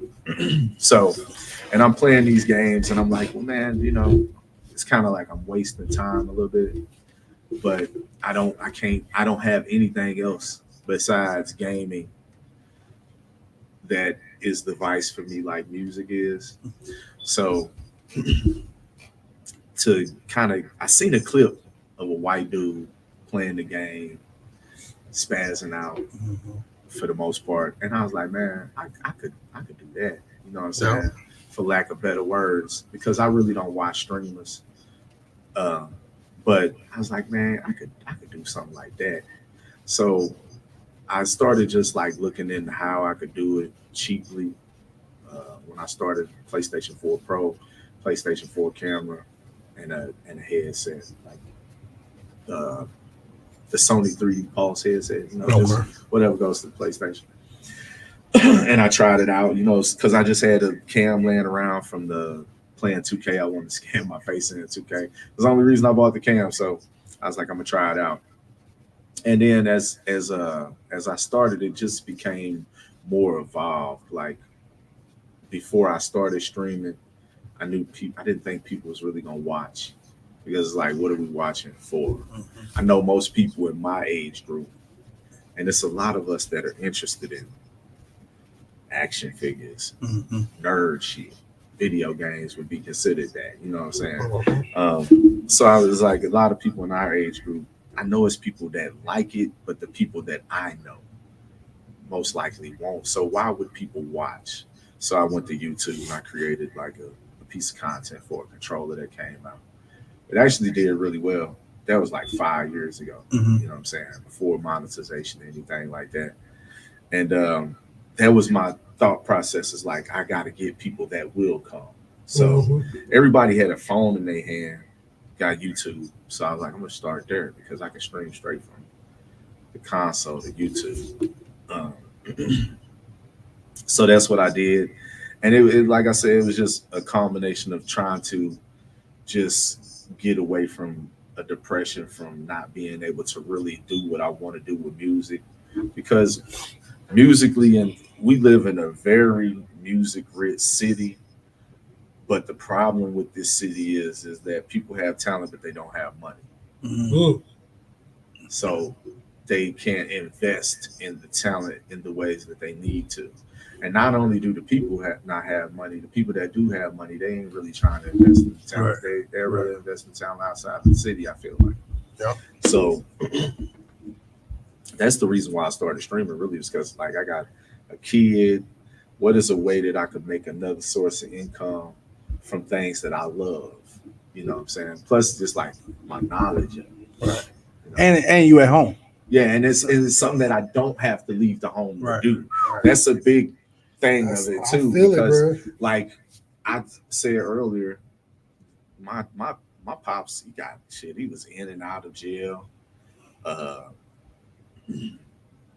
my whole life. Workhouse, penitentiary, shit. When the time I was 10, 11 years old, he went to penitentiary till I was 19, 20. You know what I'm saying? So that's a big part of your life. Right. So being with my children has always been a very important thing for me. Even when I was like, I got older kids and me and their mother's relationship went sour, but it's when she left Indianapolis and came back to St. Louis, it wasn't long before I did. You know what I'm saying? Because some men run away from their state, because now I got to go where my kids are. Right. I got to be where my kids are. So that was a big part of it. Yeah. That was a big part of it, is because it's something that I could do in my home. I don't have to go out. Because if I start recording songs again, and I love that, but I have to be able to perform them. I have to be able to go and no matter how connected you are with your spouse, that life is tough. Yeah. You know what I'm saying? So, but yeah, that's why I started streaming, for real. And yeah. Well, I mean, that makes sense, bro. Anything that you could do in your peaceful space makes you like get into it a lot more. Yeah. That's same with this show. Being able to do it at the house, or like a clock out from work with one hand, press go live on another. I ain't got to never leave this room, this chair. Right. It was like, all right, I'm gonna figure this out, man. So I definitely can understand that. So I mean, bro, you kind of talked about it a little bit with you having the camera and all of that. But what were some other steps, especially now with you not doing it just YouTube, with getting the Twitch and all of that? What were some steps you took to really build that up and get it off the ground? Well, like for real, when I just first started doing it with the PlayStation and the camera, and just what I had, it was just a thing of like, do I want to do this? You know what I'm saying? Is this something that I would? You testing the waters. Yeah, testing the waters. Yeah. Like I tell a lot of people all the time, I have a lot of people that hit me up. They like, hey, I want to get into streaming, this, that, da. And I tell them, well, what do you have now? I got this and I got that. Well, if you add this to it, you can start now. Well, I want everything to look like yours does and everything like that. Listen, You ain't there yet. first of all, you need to love it before you even invest to that point. Now, you don't even have to invest a lot of money to get to that point with different things that you can do, because there's things now that you couldn't do when I started 6 years ago. Like I can be on my phone and I can have all these overlays just like we have right now on this show. And I could do all that from the phone, but you couldn't do that back then. It's a lot of things that came along with it. COVID changed the game. A lot of people, influx of streamers and things like that. But as far as like getting my streams off the ground and kind of getting viewers into the streams, in the early stages, it was just like attacking the Facebook groups and tapping into the people who are interested in what I'm doing. Okay. So like, and then utilizing my OIi Versus Facebook page, not my personal page. So what I was doing is like a specific game, I would get in a group for that, and I would post clips or streams or whatever in those. But what I started noticing is that a lot of those would be local groups. And I mean, we in St. Louis. So it don't matter what culture you tapping into. It doesn't matter what you tapping into. It's all competitive. But in St. Louis, it don't just be competitive. It don't be competitiveness in the way that we can excel from it, because competition is good. It's a tear down. It's gonna make you better. I could do that as competitiveness. If this nigga can do it, Well, this nigga can make it. Of course, I can do it. He ain't funny. He ain't even that good at the game. I play the game. The hater mentality. So first of all, like they ain't even gonna watch. You know. But I got into a lot of groups and I got some people who followed and messed with me initially from that. But yeah, like I said, just starting up with what I had and getting it going from that, and then just as time went on, developing the confidence, saying, well, I want to take this to another level, because I started on YouTube, and then I was like, well, I got a good following on Facebook. So I got the Facebook page. They had a whole thing where they had Facebook gaming. And with Facebook gaming, you had to have so many followers on your page to be able to stream. So I got all the requirements and everything, and I started streaming on Facebook, but I had to buy the setup. So that's when it went to another level. You know what I mean? But in the early days of streaming, I had people locally like Rob Boo, Robert Ford. I mean, he got a place? Blank Space. Blank Space. I'd have been there. He used to be affiliated with Blank Space. Okay. I don't know what that's where I met him at. With them now. But I met him twice there, just going to shows and filming them. Blank Space is one of the places that he used to manage. But Rob Boo, he's a staple in the hip hop community in St. Louis, Slum Fest, all those type of things. You know, he's a lot of artists and producers. Like Nando just made a post saying, "Yo, Rob gave me a chance." You know what I'm saying? Like I owe a lot to him. So Rob, he kind of had invited me to a meeting, if you will, of just artists, entrepreneurs from the city. And when I went to that, I kind of met some people. Saint Hip Hop. I don't know if y'all heard of that. That was a thing. SaintHipHop.com was a thing. Shout out to them. Kind of started working with them. That kind of got me off the ground, but it also made me remember some other things that I had did in the past. So the stream stuff all started off with just the gaming, but initially getting it off the ground, Facebook groups, YouTube channel, building that initial following of people that would, watch a little bit, and then growing to the point where I got to Facebook. I think when I got to streaming on Facebook and I actually bought lights and a webcam and kind of stepped up a little bit, got a laptop and some peripheral, things to make it work better. I I grew pretty good on Facebook, but I started paying for that marketing and promotion. And when you do that, I know people talk about it all the time. They always say, hey, like marketing and promotion, but for me, I feel like it's crap because when I did it with Facebook, I got a gang of followers.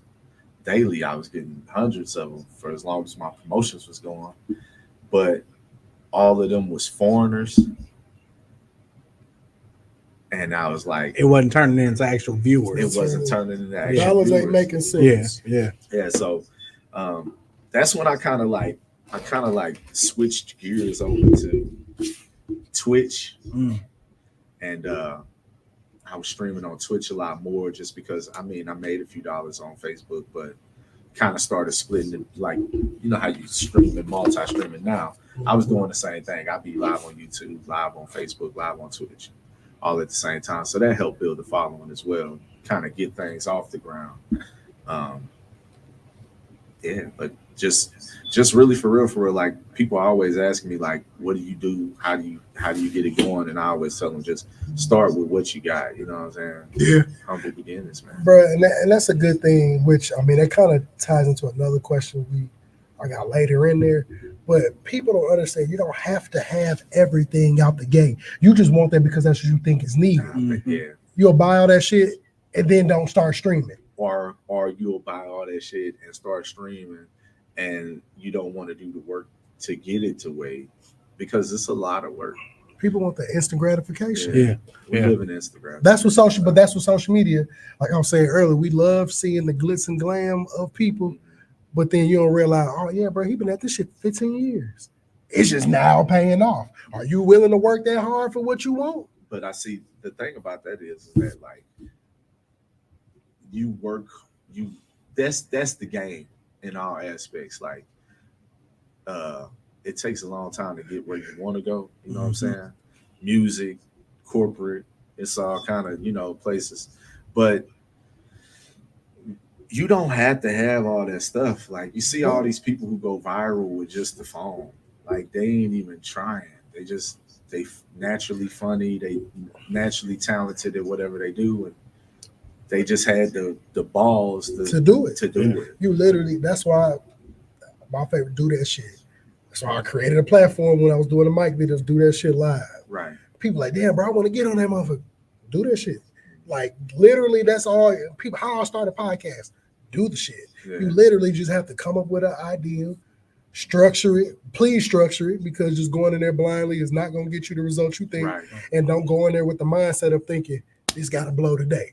I came in there with the mindset of whether one person listen or 1,000 an episode, I got some shit to talk about. Right. So if you got to come in there with a certain thought process and not that this may not take off a little bit. I may not have everything. I feel like the best thing to do when you're going into stuff is know that it's not going to initially take off like that. It's rare. If 1 million people drop a song randomly on SoundCloud tomorrow, it's only 1 or 2 people that's been rapping for 6 months may make it because they just, the niche they got worked for the people that found it. Right. But so you see them people that blow up, I ain't been rapping for 6 months. Well, yeah, a lot of them don't sustain either because it wasn't a passion. It was a by chance thing for them.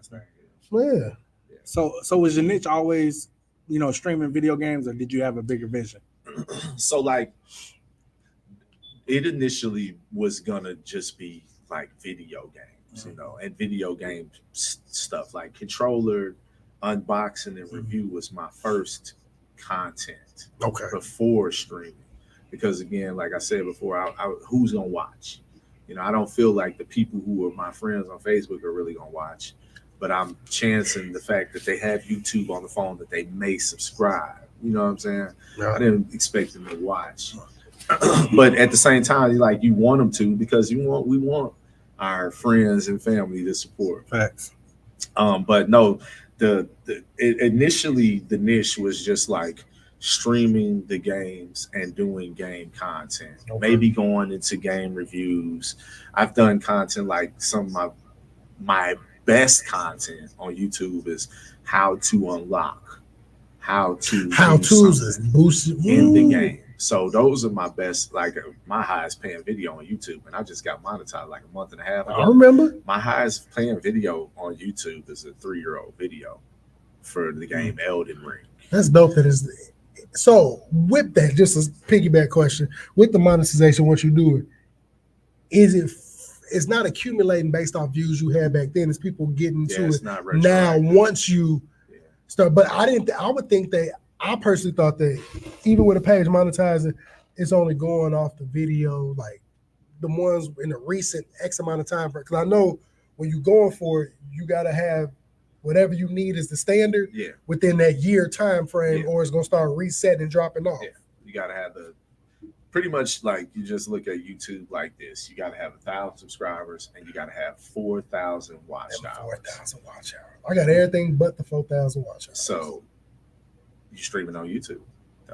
I do. But you're working on your watch. Oh no, I'm working on it. But I'm talking. But when I was really I put this show on there. A lot of people. Because I see more people watch it on Twitter, but I know a lot of the people that's my core fans are not on Twitter, they on Facebook. Right. So I get it watched a lot on there. YouTube is starting to pick up, but I was getting a lot of the closest I got to it, I was at 2,800 watch hours. And that was from me doing these music videos and just dropping them from doing that. But I didn't want my channel to be that. Yeah. It just was I started doing videos, niggas ain't had nowhere to put them. So I used that for it. Right. So as far as getting back to the niche question, initially it was just video game stuff.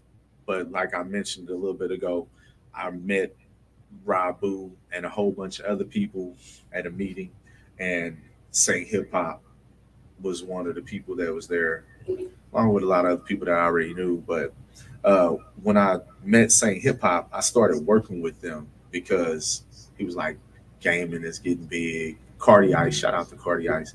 He was like, gaming is a big market. I could see the vision, you know what I'm saying, stuff like that. And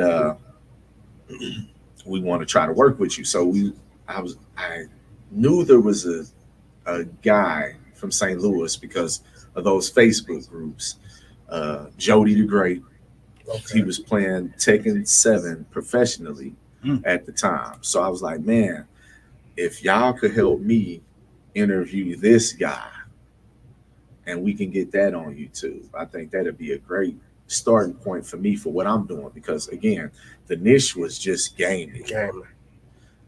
So we met up with Jody the Great and we did an interview, but the sound ended up not being good. So the interview it got scrapped. The only footage for that I have is what I have on my YouTube channel of that event, because I did my own little walkthrough of the event. Been there. So that kind of was a downfall. And then we went on to work on something else with DJ Kimmy New. Oh yeah, I rock with Kimmy New. So we was working with her. She had Live from the Kitchen with DJ Kimmy New on Facebook, which was doing good numbers. She was going live doing that, and that was doing good numbers. So they was already in the works with her and kind of doing that on a better scale. And then he was like, I want to put you with her on that. So what we did was she had her in the kitchen area, live in the kitchen. And we was interviewing artists. She was interviewing them. I had my game set up over on the couch. I just played the game, kind of asked the question here and there, kind of jumped in, you know. And then after they got done, they would come over and sit down with me and play a game. And I asked them some gaming questions. So we had just conversed.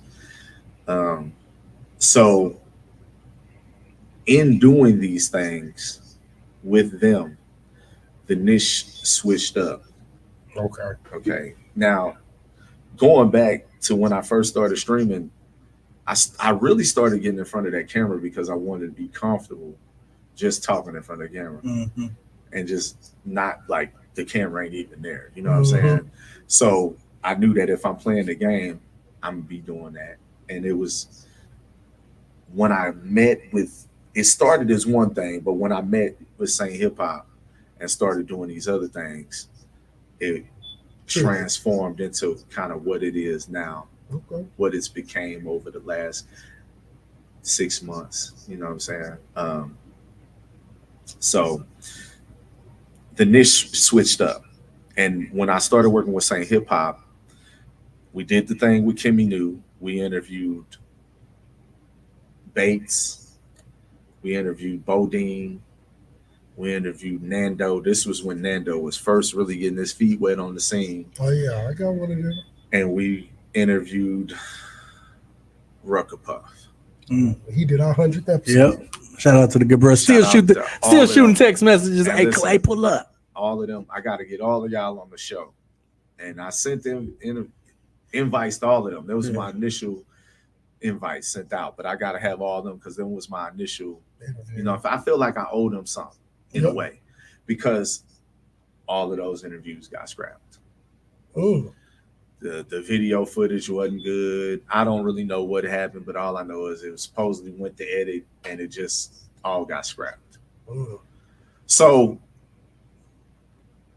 in the talks with Saint Hip Hop, you know, when you talk with people, and I ain't saying it to like throw salt on what they had going on or not, but I listen, I done did a lot of music, worked with a lot of people that give you promises and we gonna help you with this, that, and other. And they was like, we gonna help you with this. How much would you need to get your stream going? And I was like, I need this much. And it's like, all right, we're gonna work that out. And that never happened. And then all this, and I was not even tripping off of that happening or not, because I was already gonna do what I'm gonna do regardless. Mm-hmm. But then when the footage got scrapped twice, it really drove me to buy and go to the next level. You know what I'm saying? Yeah, when you working with somebody or relying on somebody. Yeah. You know, we at one point in time we end up leaving this studio, and we was like, oh, we'll be independent. We went and bought all the equipment. Yeah. And it became, you realize how when someone offers you a setting, sometimes you forget how good you got it. Yeah. You know, because we love to hear, and that's why we back. Mm-hmm. But when we went independent, man, you talking about a workload that we didn't expect. Yeah. You know, it was a lot to have to do that on our own. And I would have loved for everything to work out with them because, like I said earlier, I wear so many hats. You know what I'm saying? Like, it's so many things. I got to create the content. I got to edit the content. I'm putting the music to the content. There's so many things that It's a lot going to it. I wish that I had help. You know what I mean? But everybody don't have the same vision, and also everybody. It ain't everybody. I can't say everybody, but it's just like the people that I run into. Everybody wants to be the man, boy, and it's like nobody wants to play their part on the team. So, like, I just say that to say this. We watch a lot of these streamers, and I just use Cassinet as an example because I feel like he's the biggest streamer there is right now. Mm-hmm. There's other streamers, but he's the biggest streamer for blacks. Facts. Right now. Mm-hmm. I don't necessarily watch his streams, but I see what he does. And what people don't realize about Kai is they live in a house full of other streamers. Content house, yeah. Who all play their fucking position. You motherfuckers got to play y'all position. Everybody want to be the motherfucking man, and you can't be the motherfucking man, bro. Because only 2 of them I know in the house. Yeah, but it's like 5. But it's 5, 6. But he allowed him when he had these big streams. Because Kai the only one that I've seen with the them his dogs. No, I ain't saying they ain't let them you know his what I'm niggas. saying? Like, yeah, them his dogs. But he like, put them on. It's just like. But it's like, why are you putting them on? Because they playing their fucking part. I hated they Nando episode though. Feel like they did which one? The one where Nando STL was Nando on. wasn't even.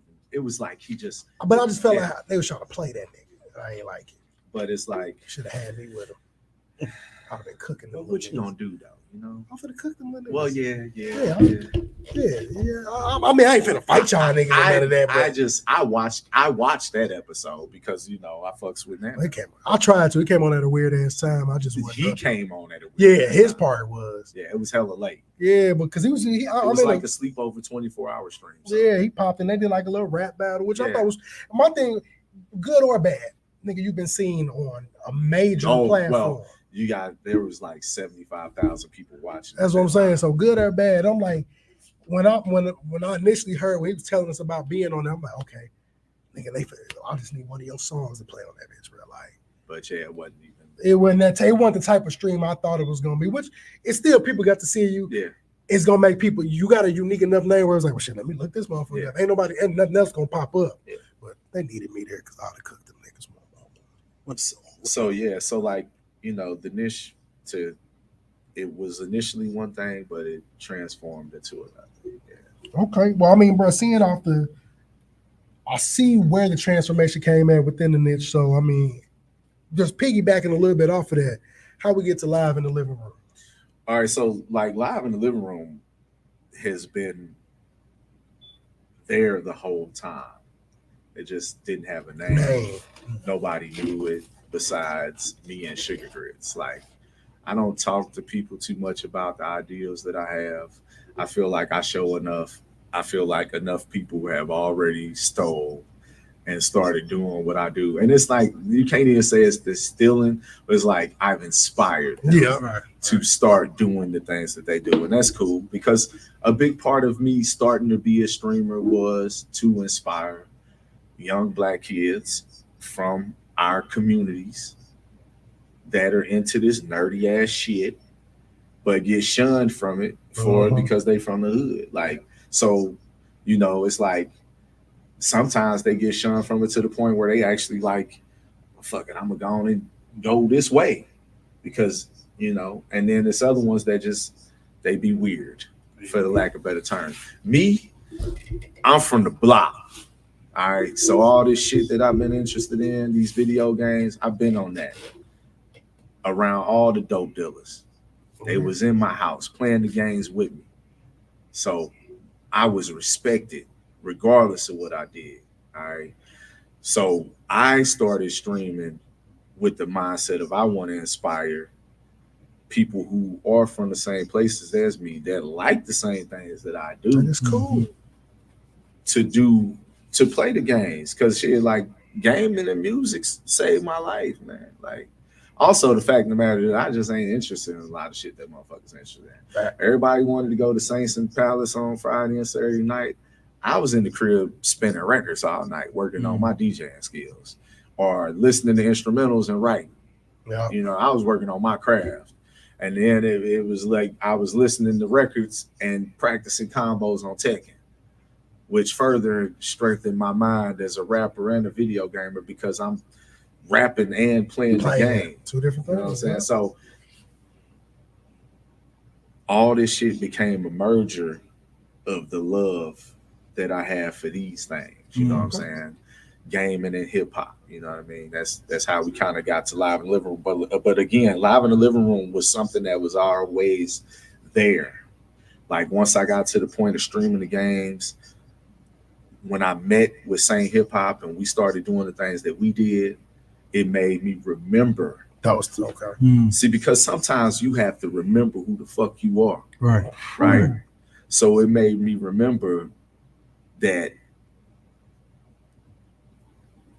10 years prior, I was in Indianapolis, Indiana, and I had got the chance to work with a Black-owned publication, Amps Magazine. That was kind of a Midwest thing, but it was like founded in Indianapolis. So I was working with Amps. I had this Circle City Classic Parade. I was like dressed up like Civil War. I done seen some Amp videos. Cause they would do the classic and little like videos about it. Cause I've been to the classic every year. Yeah, I was on the classic parade float for Amps Magazine. It was like blacks in history. I was like dressed up like a Civil War motherfucker. You know what I'm saying? Listen, but I had got a chance to do interviews with local artists there. A couple of the artists that I interviewed at the time was one guy named Paul Michael. He's actually into film now. He does independent films. Always got something at Big Bear and film festivals like that. He did this real dope short on YouTube that I think y'all should check out where he gained weight and he's Sinbad. the comedian, bro. And I'm talking about like that shit's pretty convincing. It's only like a 5-minute short. I gotta see but that. it's like a Sinbad comes off the stage and it's like a meet and greet with fans and he kind of talking. You gotta check that out. Dope dude, but he was an R&B singer at that point. And then another guy that I interviewed up there is a staple of the music community in Indianapolis, DJ Rusty Redenbacher. He's a big community DJ, hip hop DJ in Indianapolis. So, like I said, I had to remember who the fuck I was and reflect on that time. And you know, all this shit crumbled. Like I did the interview with the guy, Jody the Great. We did these great interviews with these artists, you know, that I mentioned earlier, and then all of it got scrapped. So I didn't know what they was doing. Live in the Living Room has been there, but it didn't have a name. The name didn't come until the day that I actually did the first interview. Okay. Who was your first one? I remember seeing Skoda Man. Yep, I must say I remember seeing that. And that name came maybe 30 minutes to an hour before that. And I mean, it was kind of just like, what am I doing live in the living room? And then it was like, well, damn, I had a half of a thought where it's like, well, motherfucker's gonna be like, well, he, you know, live in the kitchen with DJ Kimmy New, but it was like, man, shit, y'all forgot about that. Yeah. You know what I'm saying? Y'all forgot about that. I got a similar story how this name came, so I definitely understand. But yeah, that's you know, the niche changed, you know. Yeah. So what is something you notice with like upcoming streamers are not doing to capture their audience? For the most, like for real, like I feel like a lot of people, and my stream has been this way a long time. It's just that people wasn't really realizing it. But the reason why streamers aren't capturing their audience is because they just going live and playing the damn game. Like people don't really care about that. I feel like the thing about being a streamer is that you go live and you play the game, but you have to sell yourself.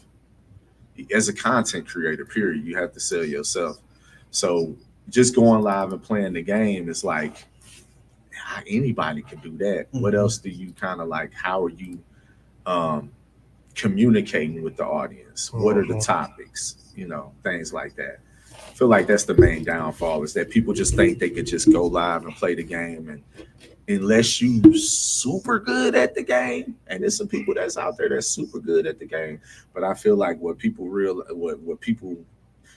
turn the camera on and start going live and people actually say you suck, people start realizing how good they really are at the game. And then not only that, it's just like it's a difference playing a game and nobody's watching you and versus people entertaining people while you do it. Yeah. So I can see that, bro. So kind of already did that one. If you could tell an up-and-coming content creator one thing to help, you know, garner success, be able to work on their monetization with YouTube, what would that be? Well, I mean, the general rule is find a niche and stick to it. I feel like that's the general rule that everybody says, but I feel like the truth of the matter is that the niche is you as a content creator. I really believe that. You know what I'm saying?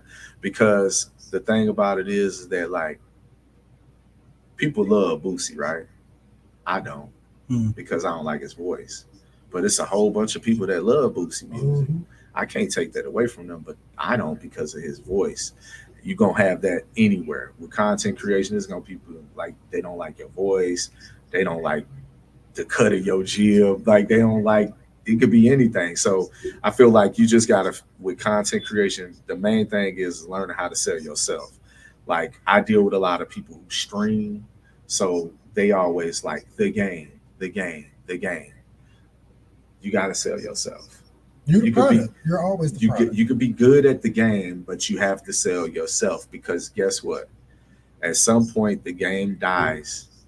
At some point, you don't want to play the game anymore. Right. And you still want to stream. People have to like you. You know what I'm saying? So that's my main advice for content creators. Is like, I know it's a lot of cliche shit that people say, like, be consistent and find your niche, but my main advice is the niche is you. You know what I'm saying? Is you. I agree to that, bro. Whether it be the look, whatever, you know. So what's next for OIi Versus?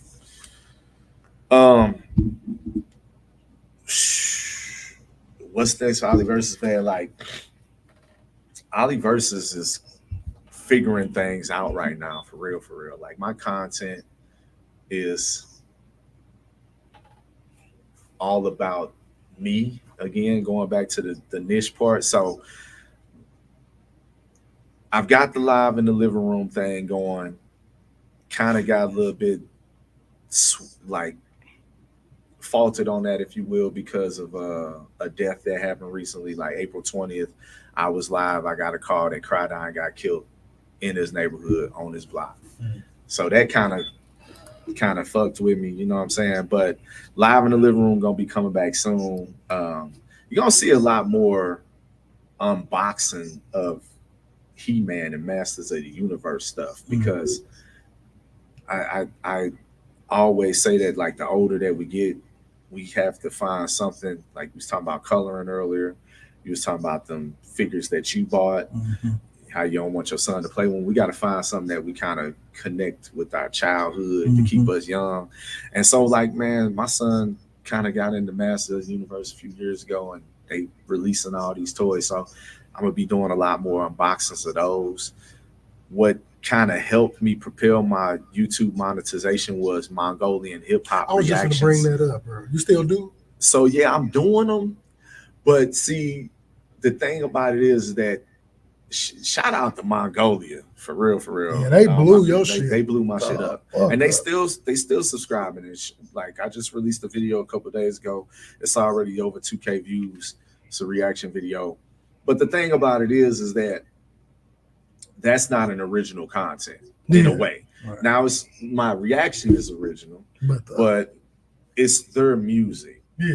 So as I started, I've got like 45 reactions on YouTube. I've got a whole playlist of nothing but Mongolian hip hop reactions. And once I got monetized, they start showing you what you can get paid off and what you can't.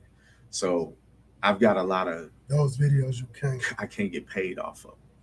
So it's like, I'm still doing it, but I've kind of pulled back from that. Plus the demand of it. Like, they was on yo. No, they on my ass right now. Like, they want me to react. Like, they like me, but they like me generally because everybody who does reaction videos of their music is from Australia. It's from England, Europe, somewhere like that. And I'm from the fucking United States. Yeah, I'm from where hip hop come from. Yeah. So and then I'm knowledgeable as fuck about hip hop. So they like, we want to hear him. We want to hear him. Well, that's legit. Yeah. Giving knowledge on this is real versus what y'all done seen. Yeah. And then I'm also calling that shit like, okay, this is like what I consider real hip hop. And this is what I consider rap. Because everybody there's people who argue it's all hip hop. And it is. It all falls under this umbrella of hip hop. But it's a lot of subcategories that ain't really what the founders. Trap. I understand, bro. Yeah. I'll be having that talk with people. I'm like, bro, you know what hip hop is, the essence of it. And it's crazy because with Mongolian hip hop, you can actually go back 10, 20 years and it's like a progression just like ours. You got the more hardcore, real hip hop, and then you got this newer generation that's making more trap, drill. And I've even got some favorites with it. But Mongolian hip hop, like, I love it, but I've kind of pulled back away, and I got like 15 videos just on standby ready to be released.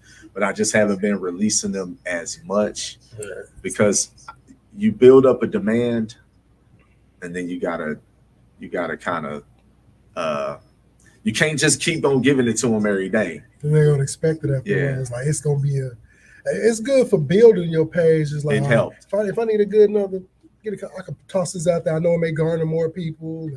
But that wasn't something that I was like. I know. I remember we talked about it. It wasn't no plan. That was not a plan. Like that was all spontaneous.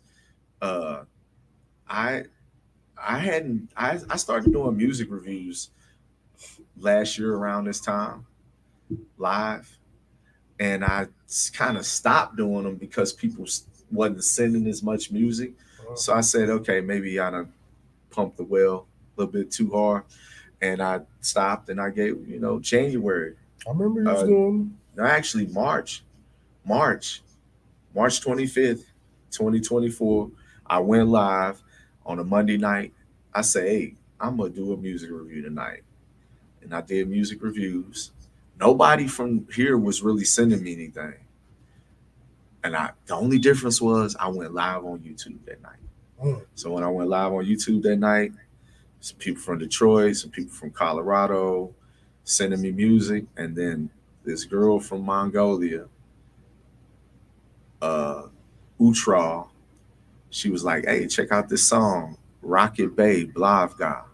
And I was like, all right, I never heard of them before.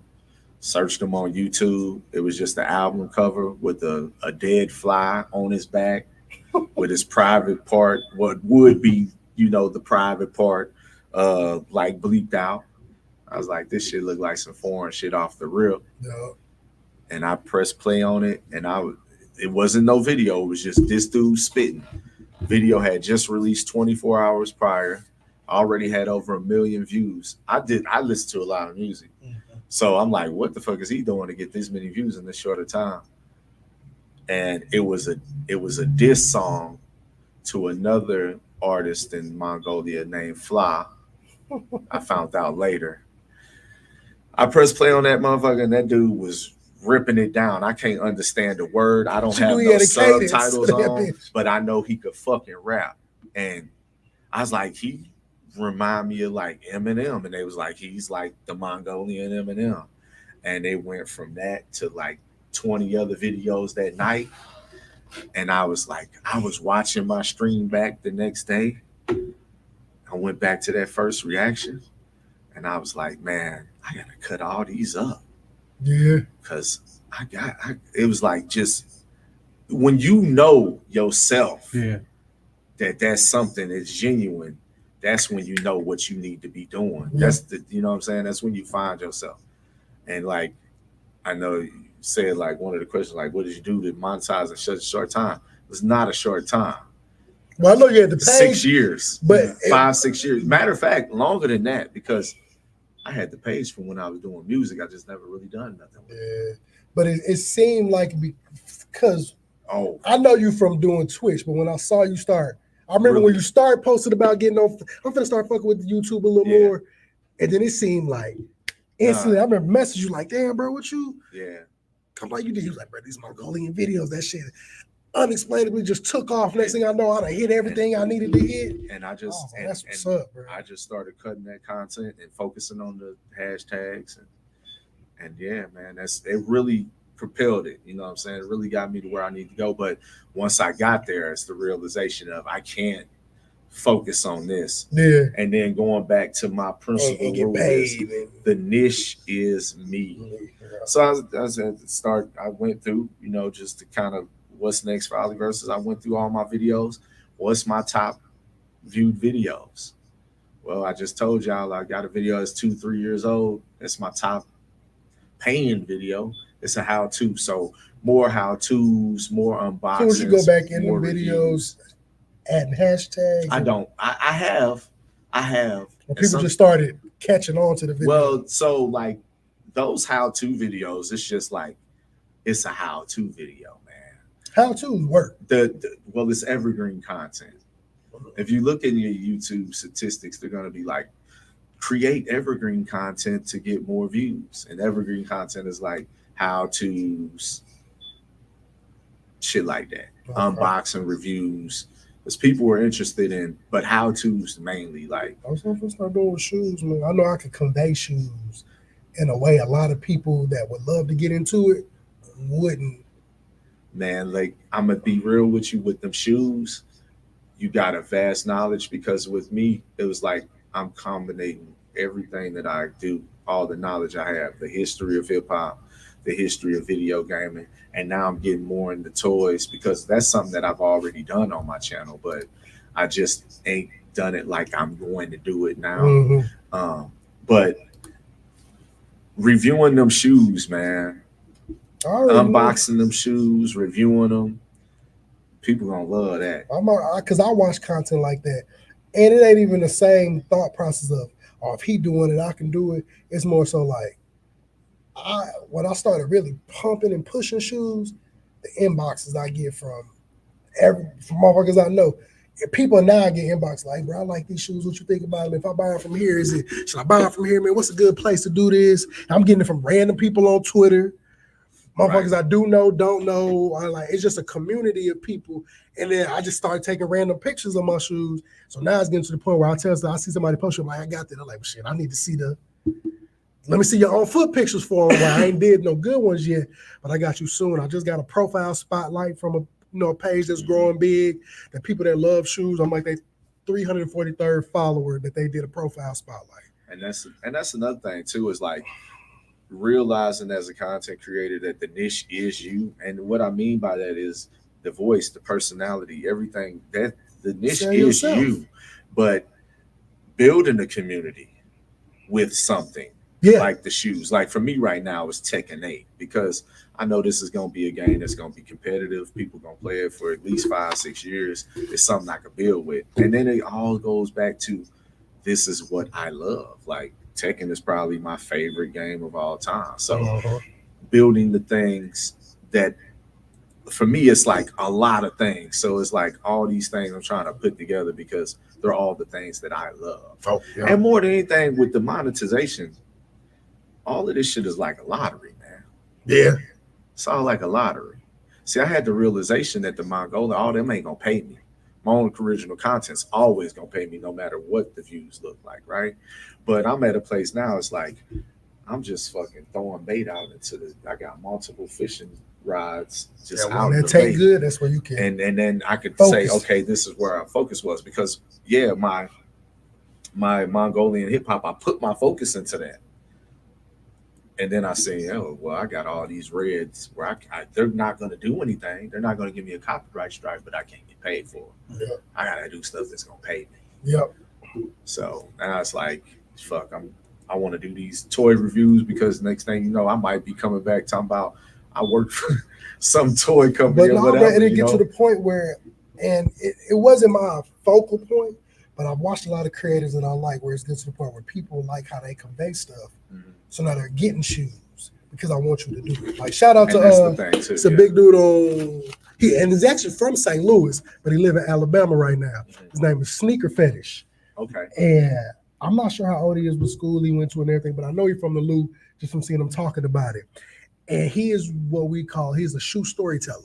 Okay. And of course he's buying shoes, but he has companies that will send him shoes because they know him telling the story about the shoe, and especially if it's a collab or just the direction of why this shoe was made and the story that go behind the shit, we wouldn't know for the average person. Right. The shit you see in the description, but told in a vivid manner by somebody who's good at conveying that message. Right. It helps drive sales for certain shoes. Yeah. And I thought that was dope because I started watching. It'd be a 10-minute video, and I'm like, bro, I ain't finna watch this. You get to click on it, I'm like, okay, I like the shoe, but then he's telling you stuff about the shoes that you would have never thought about or never. Like it even more. So now, by the time you get to the end of the video, you like, well, shit, I need these motherfuckers. Like the story, the packaging, the story behind it is. I'm one of them people. Hearing like the collab I showed earlier, I can't wait to if he get his hands on a pair or they send him a pair for him to tell the story of how she came about to this, because he does the research, talks to the people, and now he's able to portray that story on it. And I think that's another thing too with content creation is we are in an era where nostalgia is a very big seller. So if you can convey the message to the audience where it makes them feel that memory too, it's a big, and that's kind of the thing. And that's with not just the shoes, like anything, with these action figures, with all these things like trading cards, people want that feeling, that nostalgia. You know what I'm saying? No, I agree, bro. And I like listening to him, even though, you know, once you get to a certain point on Twitter, either people fuck with you, they don't. He get a lot of gripe and pushback because he speak how he feel. Right. Whether that stops him from getting shoes from certain people, it's just where I'm always telling my truth. Right. And I fucks with his storytelling of shoes because of my love for hip hop. And hip hop was a storytelling thing. Yeah. Where you got them old school rhymes or just going like Nas and them doing Nas Rewind. Yeah. He's telling a story backwards. One of the greatest. And just to know somebody can convey a message through portraying and telling a story of whatever said product is or whatever you do, I think that's dope. And it's a good way to reel people in. Yeah. And I know how to do that. Not saying that's the lane I want to do, but I know how to talk about shoes in a manner that the average consumer, the average person who's like, I like shoes, but I just don't want to be buying shit to be buying it. Like, well, let me click on this and listen to how he speak and how you do it, and I add humor to it. Mm-hmm. So it's like you said, personalizing your content to where you realize you the niche, you the product, but you within this community of people that's doing it. But this is why I like you. It's no different than fast food. You pick McDonald's because you like their fries better. Burger King sell fries too. They just not McDonald's fries. Yeah. So it's just based off what your preference is. What preference is. Yeah, it's all preference. Like, you know, they kind of like going back to the voice and going back to the look and everything. It's just the preference, you know. Facts. Yeah. So I mean, where can our listeners and viewers find everything OIi Versus? Facebook, OIi Versus. I mean, everywhere you can Twitch. I mean, you can Google me, just OIi Versus, OLIVERSUS _ on YouTube is OLI_VERSUS. Twitch, the same thing. Pretty much you can Google me, I'm gonna pop up though, for real. Y'all heard that. Shout out to our guest, man, OIi Versus. So you gotta go through the gauntlet. Yeah, right before we let you out of here, I know it's been a long time. That's cool. Gotta let you out. The rapid fire, study long, study wrong. Gotcha. All right. First thing to come to your mind when I ask the question. Let's do it. Favorite streamer besides yourself? I'm gonna give it to Reso Wells, man, local. Hey, the Green Ranger. Hold on. First of all, shout out to that nigga because I'll never forget watching his bags and body bags and clip, and he was finna thrash this nigga outside. Piranha, bruh. When I say the St. Louis came built like me, bro, I'm talking about he walking up on this nigga, like nigga moving back, bruh. He like, you know, built like me, nigga. I'm from St. Bruh. I can see. I'm looking at the other nigga like, bro, you low key might want to leave him alone at this point. He different right now. Dude ain't want no smoke. Piranha ain't want no smoke. He ain't want, bro. He was Piranha still don't want no smoke. They tried to get Piranha and Green Ranger to battle. Piranha said they got to put the gloves on, but he ain't gonna come out. I'm like, bro, if you wasn't gonna fight that nigga right then and there, if you wasn't gonna do it, then you ain't gonna do it. You're not gonna do it now. Yeah. Favorite album of all time? Wu-Tang Enter the 36 Chambers. Favorite food? Fried chicken, fries, and corn. That's my favorite meal. I can fucks with it. Favorite game of all time? Favorite game of all time? Listen, like, I'm gonna give it to Tekken, but I gotta say it's Tekken, but Street Fighter 2, man. If it wasn't for Street Fighter 2, I probably wouldn't play Tekken. If you had to, two questions. So sign off. We playing Street Fighter first time. Who you picking? I'm picking Ken. I'm a Ryu type of guy. Yeah, Ryu would probably be my second. Tekken, who you picking? Right now, Eddie Gordo. Initially, some capoeira on there. Okay. Initially, it would be Kazuya Heihachi. Those are my with favorite. The power bomb. Yeah, they're my favorite guys. Okay. Favorite game to stream? Right now, it's Tekken 8. I've had a lot of fun on a lot of games though, but Tekken 8 is my favorite. I feel like right now with Tekken 8, I'm in this pocket of shit talking and beating motherfuckers' ass. I got a 74 win percent with Eddie Gordo. I got a homeboy in Chicago I would like to see him play. Man, he cold with that bitch. Just, hey, get him on their Friday night fights, man. 9:30 p.m. I would tell him, man. I'll let see y'all play. Dream person to stream with? Man. Dream person to stream with. being real, like Castanet, if I'm being an opportunist, I'm Yeah. gonna be real. I mean, why not? Like, you know, the highs. I don't really watch streamers though, like Yeah. for real. That's why Riso got my favorite streamer, and he ain't even been streaming. But I don't watch streamers because I don't feel like streamers are me. Like when you watch my stream, you get Ollie. Like I'm gonna talk to you just like I'm gonna talk to you. You know what I'm saying? I ain't exaggerating how I act and none of that. You know what I'm saying? That's me. So, most influential person in your life?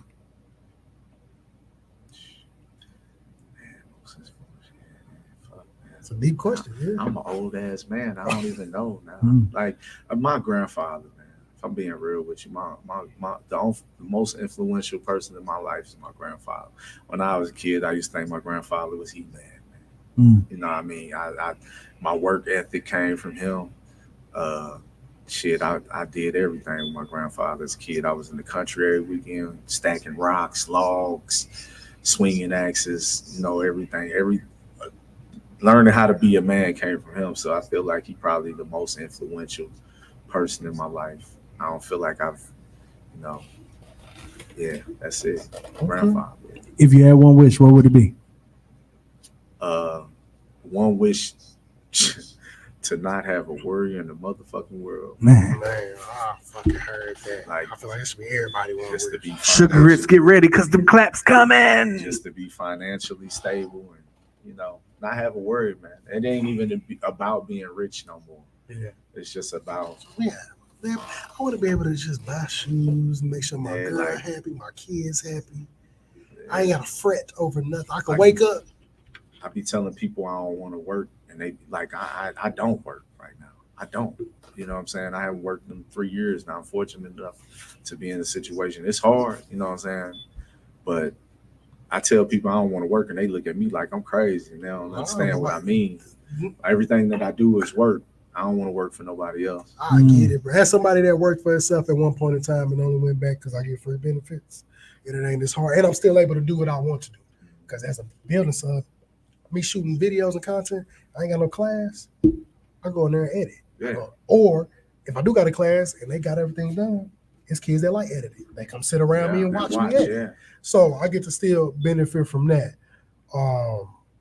But the goal should never have to be like, especially if you got a lane, nobody want to get up and go clock in for nobody. I like to being able to sleep till I want to, can still be effective, get up, do what I need to do. I still wake up like I normally got somewhere to be, but I'm just on the computer now. Yeah. So I that's feel how that. it is. Like, like with doing this shit, like before we get out of here, man, if anybody thinking about being a content creator of any sort, like, let me tell y'all something, man. When I was working a full-time job, I was getting off every night streaming for 2-3 hours a night. Sometimes creating content, editing the thing. If I could go back, the thing that I would do different is I would have created more content earlier. But I wasn't in love with that. I was doing what I was doing for a purpose, and that was to get content, to get comfortable on the camera. Yeah. You know what I'm saying? For me, I looked at a lot of content. I was thinking about creating the content, but that content was shit to me because I wasn't comfortable on the camera. Yep. Now you watch some of these taking clips, you're like, man, this nigga's a pro. I am not. But the way I'm beating people and talking shit and everything like that, I feel like it's a confidence. Yeah, it's a confidence that all goes along with it. And this consistency is key, but man, like the content and being consistent and having good content, realizing that you got the good content, man. That's a big piece of advice that I give people, man, because a long time it could take for you to really get what you're trying to get. And along that way, you could get discouraged, man. Like it's like I said, I was working 40 hours a week, coming home, streaming, creating content, editing videos, just trying, producing music.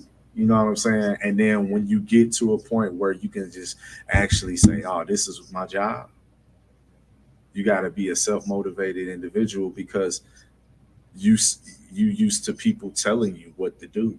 Jobs love me because I get in there and I understand the system and then I do it. Mm-hmm. You don't have to tell me what to do. That's why my former job loved me.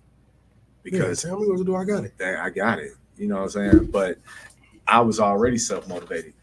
once I quit my job, like you quit your job, start a business, all that. And if you ain't gonna do the work, That part. you know. Yeah. Yeah. I feel you, man. So we gotta clap it up again. Sorry, making the kids up. But we gotta clap it up again for OIi Versus, man. I appreciate you coming to kick it with us, man. Yes, Another wonderful. This may have beat the record Oh yeah, it of is. the longest episode. Yeah, Man, listen. 3.5 hours. But when it's good convo, yeah. it just goes. flows. Yeah, It just yeah. flow, man. Make sure y'all, the next 2 weeks, we got some wonderful ladies coming in. Next week is going to be a little different for us, man. Y'all, we got Cowgirl Teasy. Not only is she a cowgirl, she's a DJ. I know her through the skate world. Yeah. Okay. Shout out to Teasy. I know her as a skater myself. I know her as a DJ and a skater. I call it the Jack Keisha of all trades. Ain't no Jills. She Jack Keisha. Jack Keisha of all trades. Because it ain't nothing that nigga don't do. Yeah. She can fix your car. Oh. She can wrangle a horse. Oh wow. Yeah. And she's actually coming on because next weekend is the Black Rodeo in St. Louis. And she is doing barrel racing with her horse. And is a part of the show.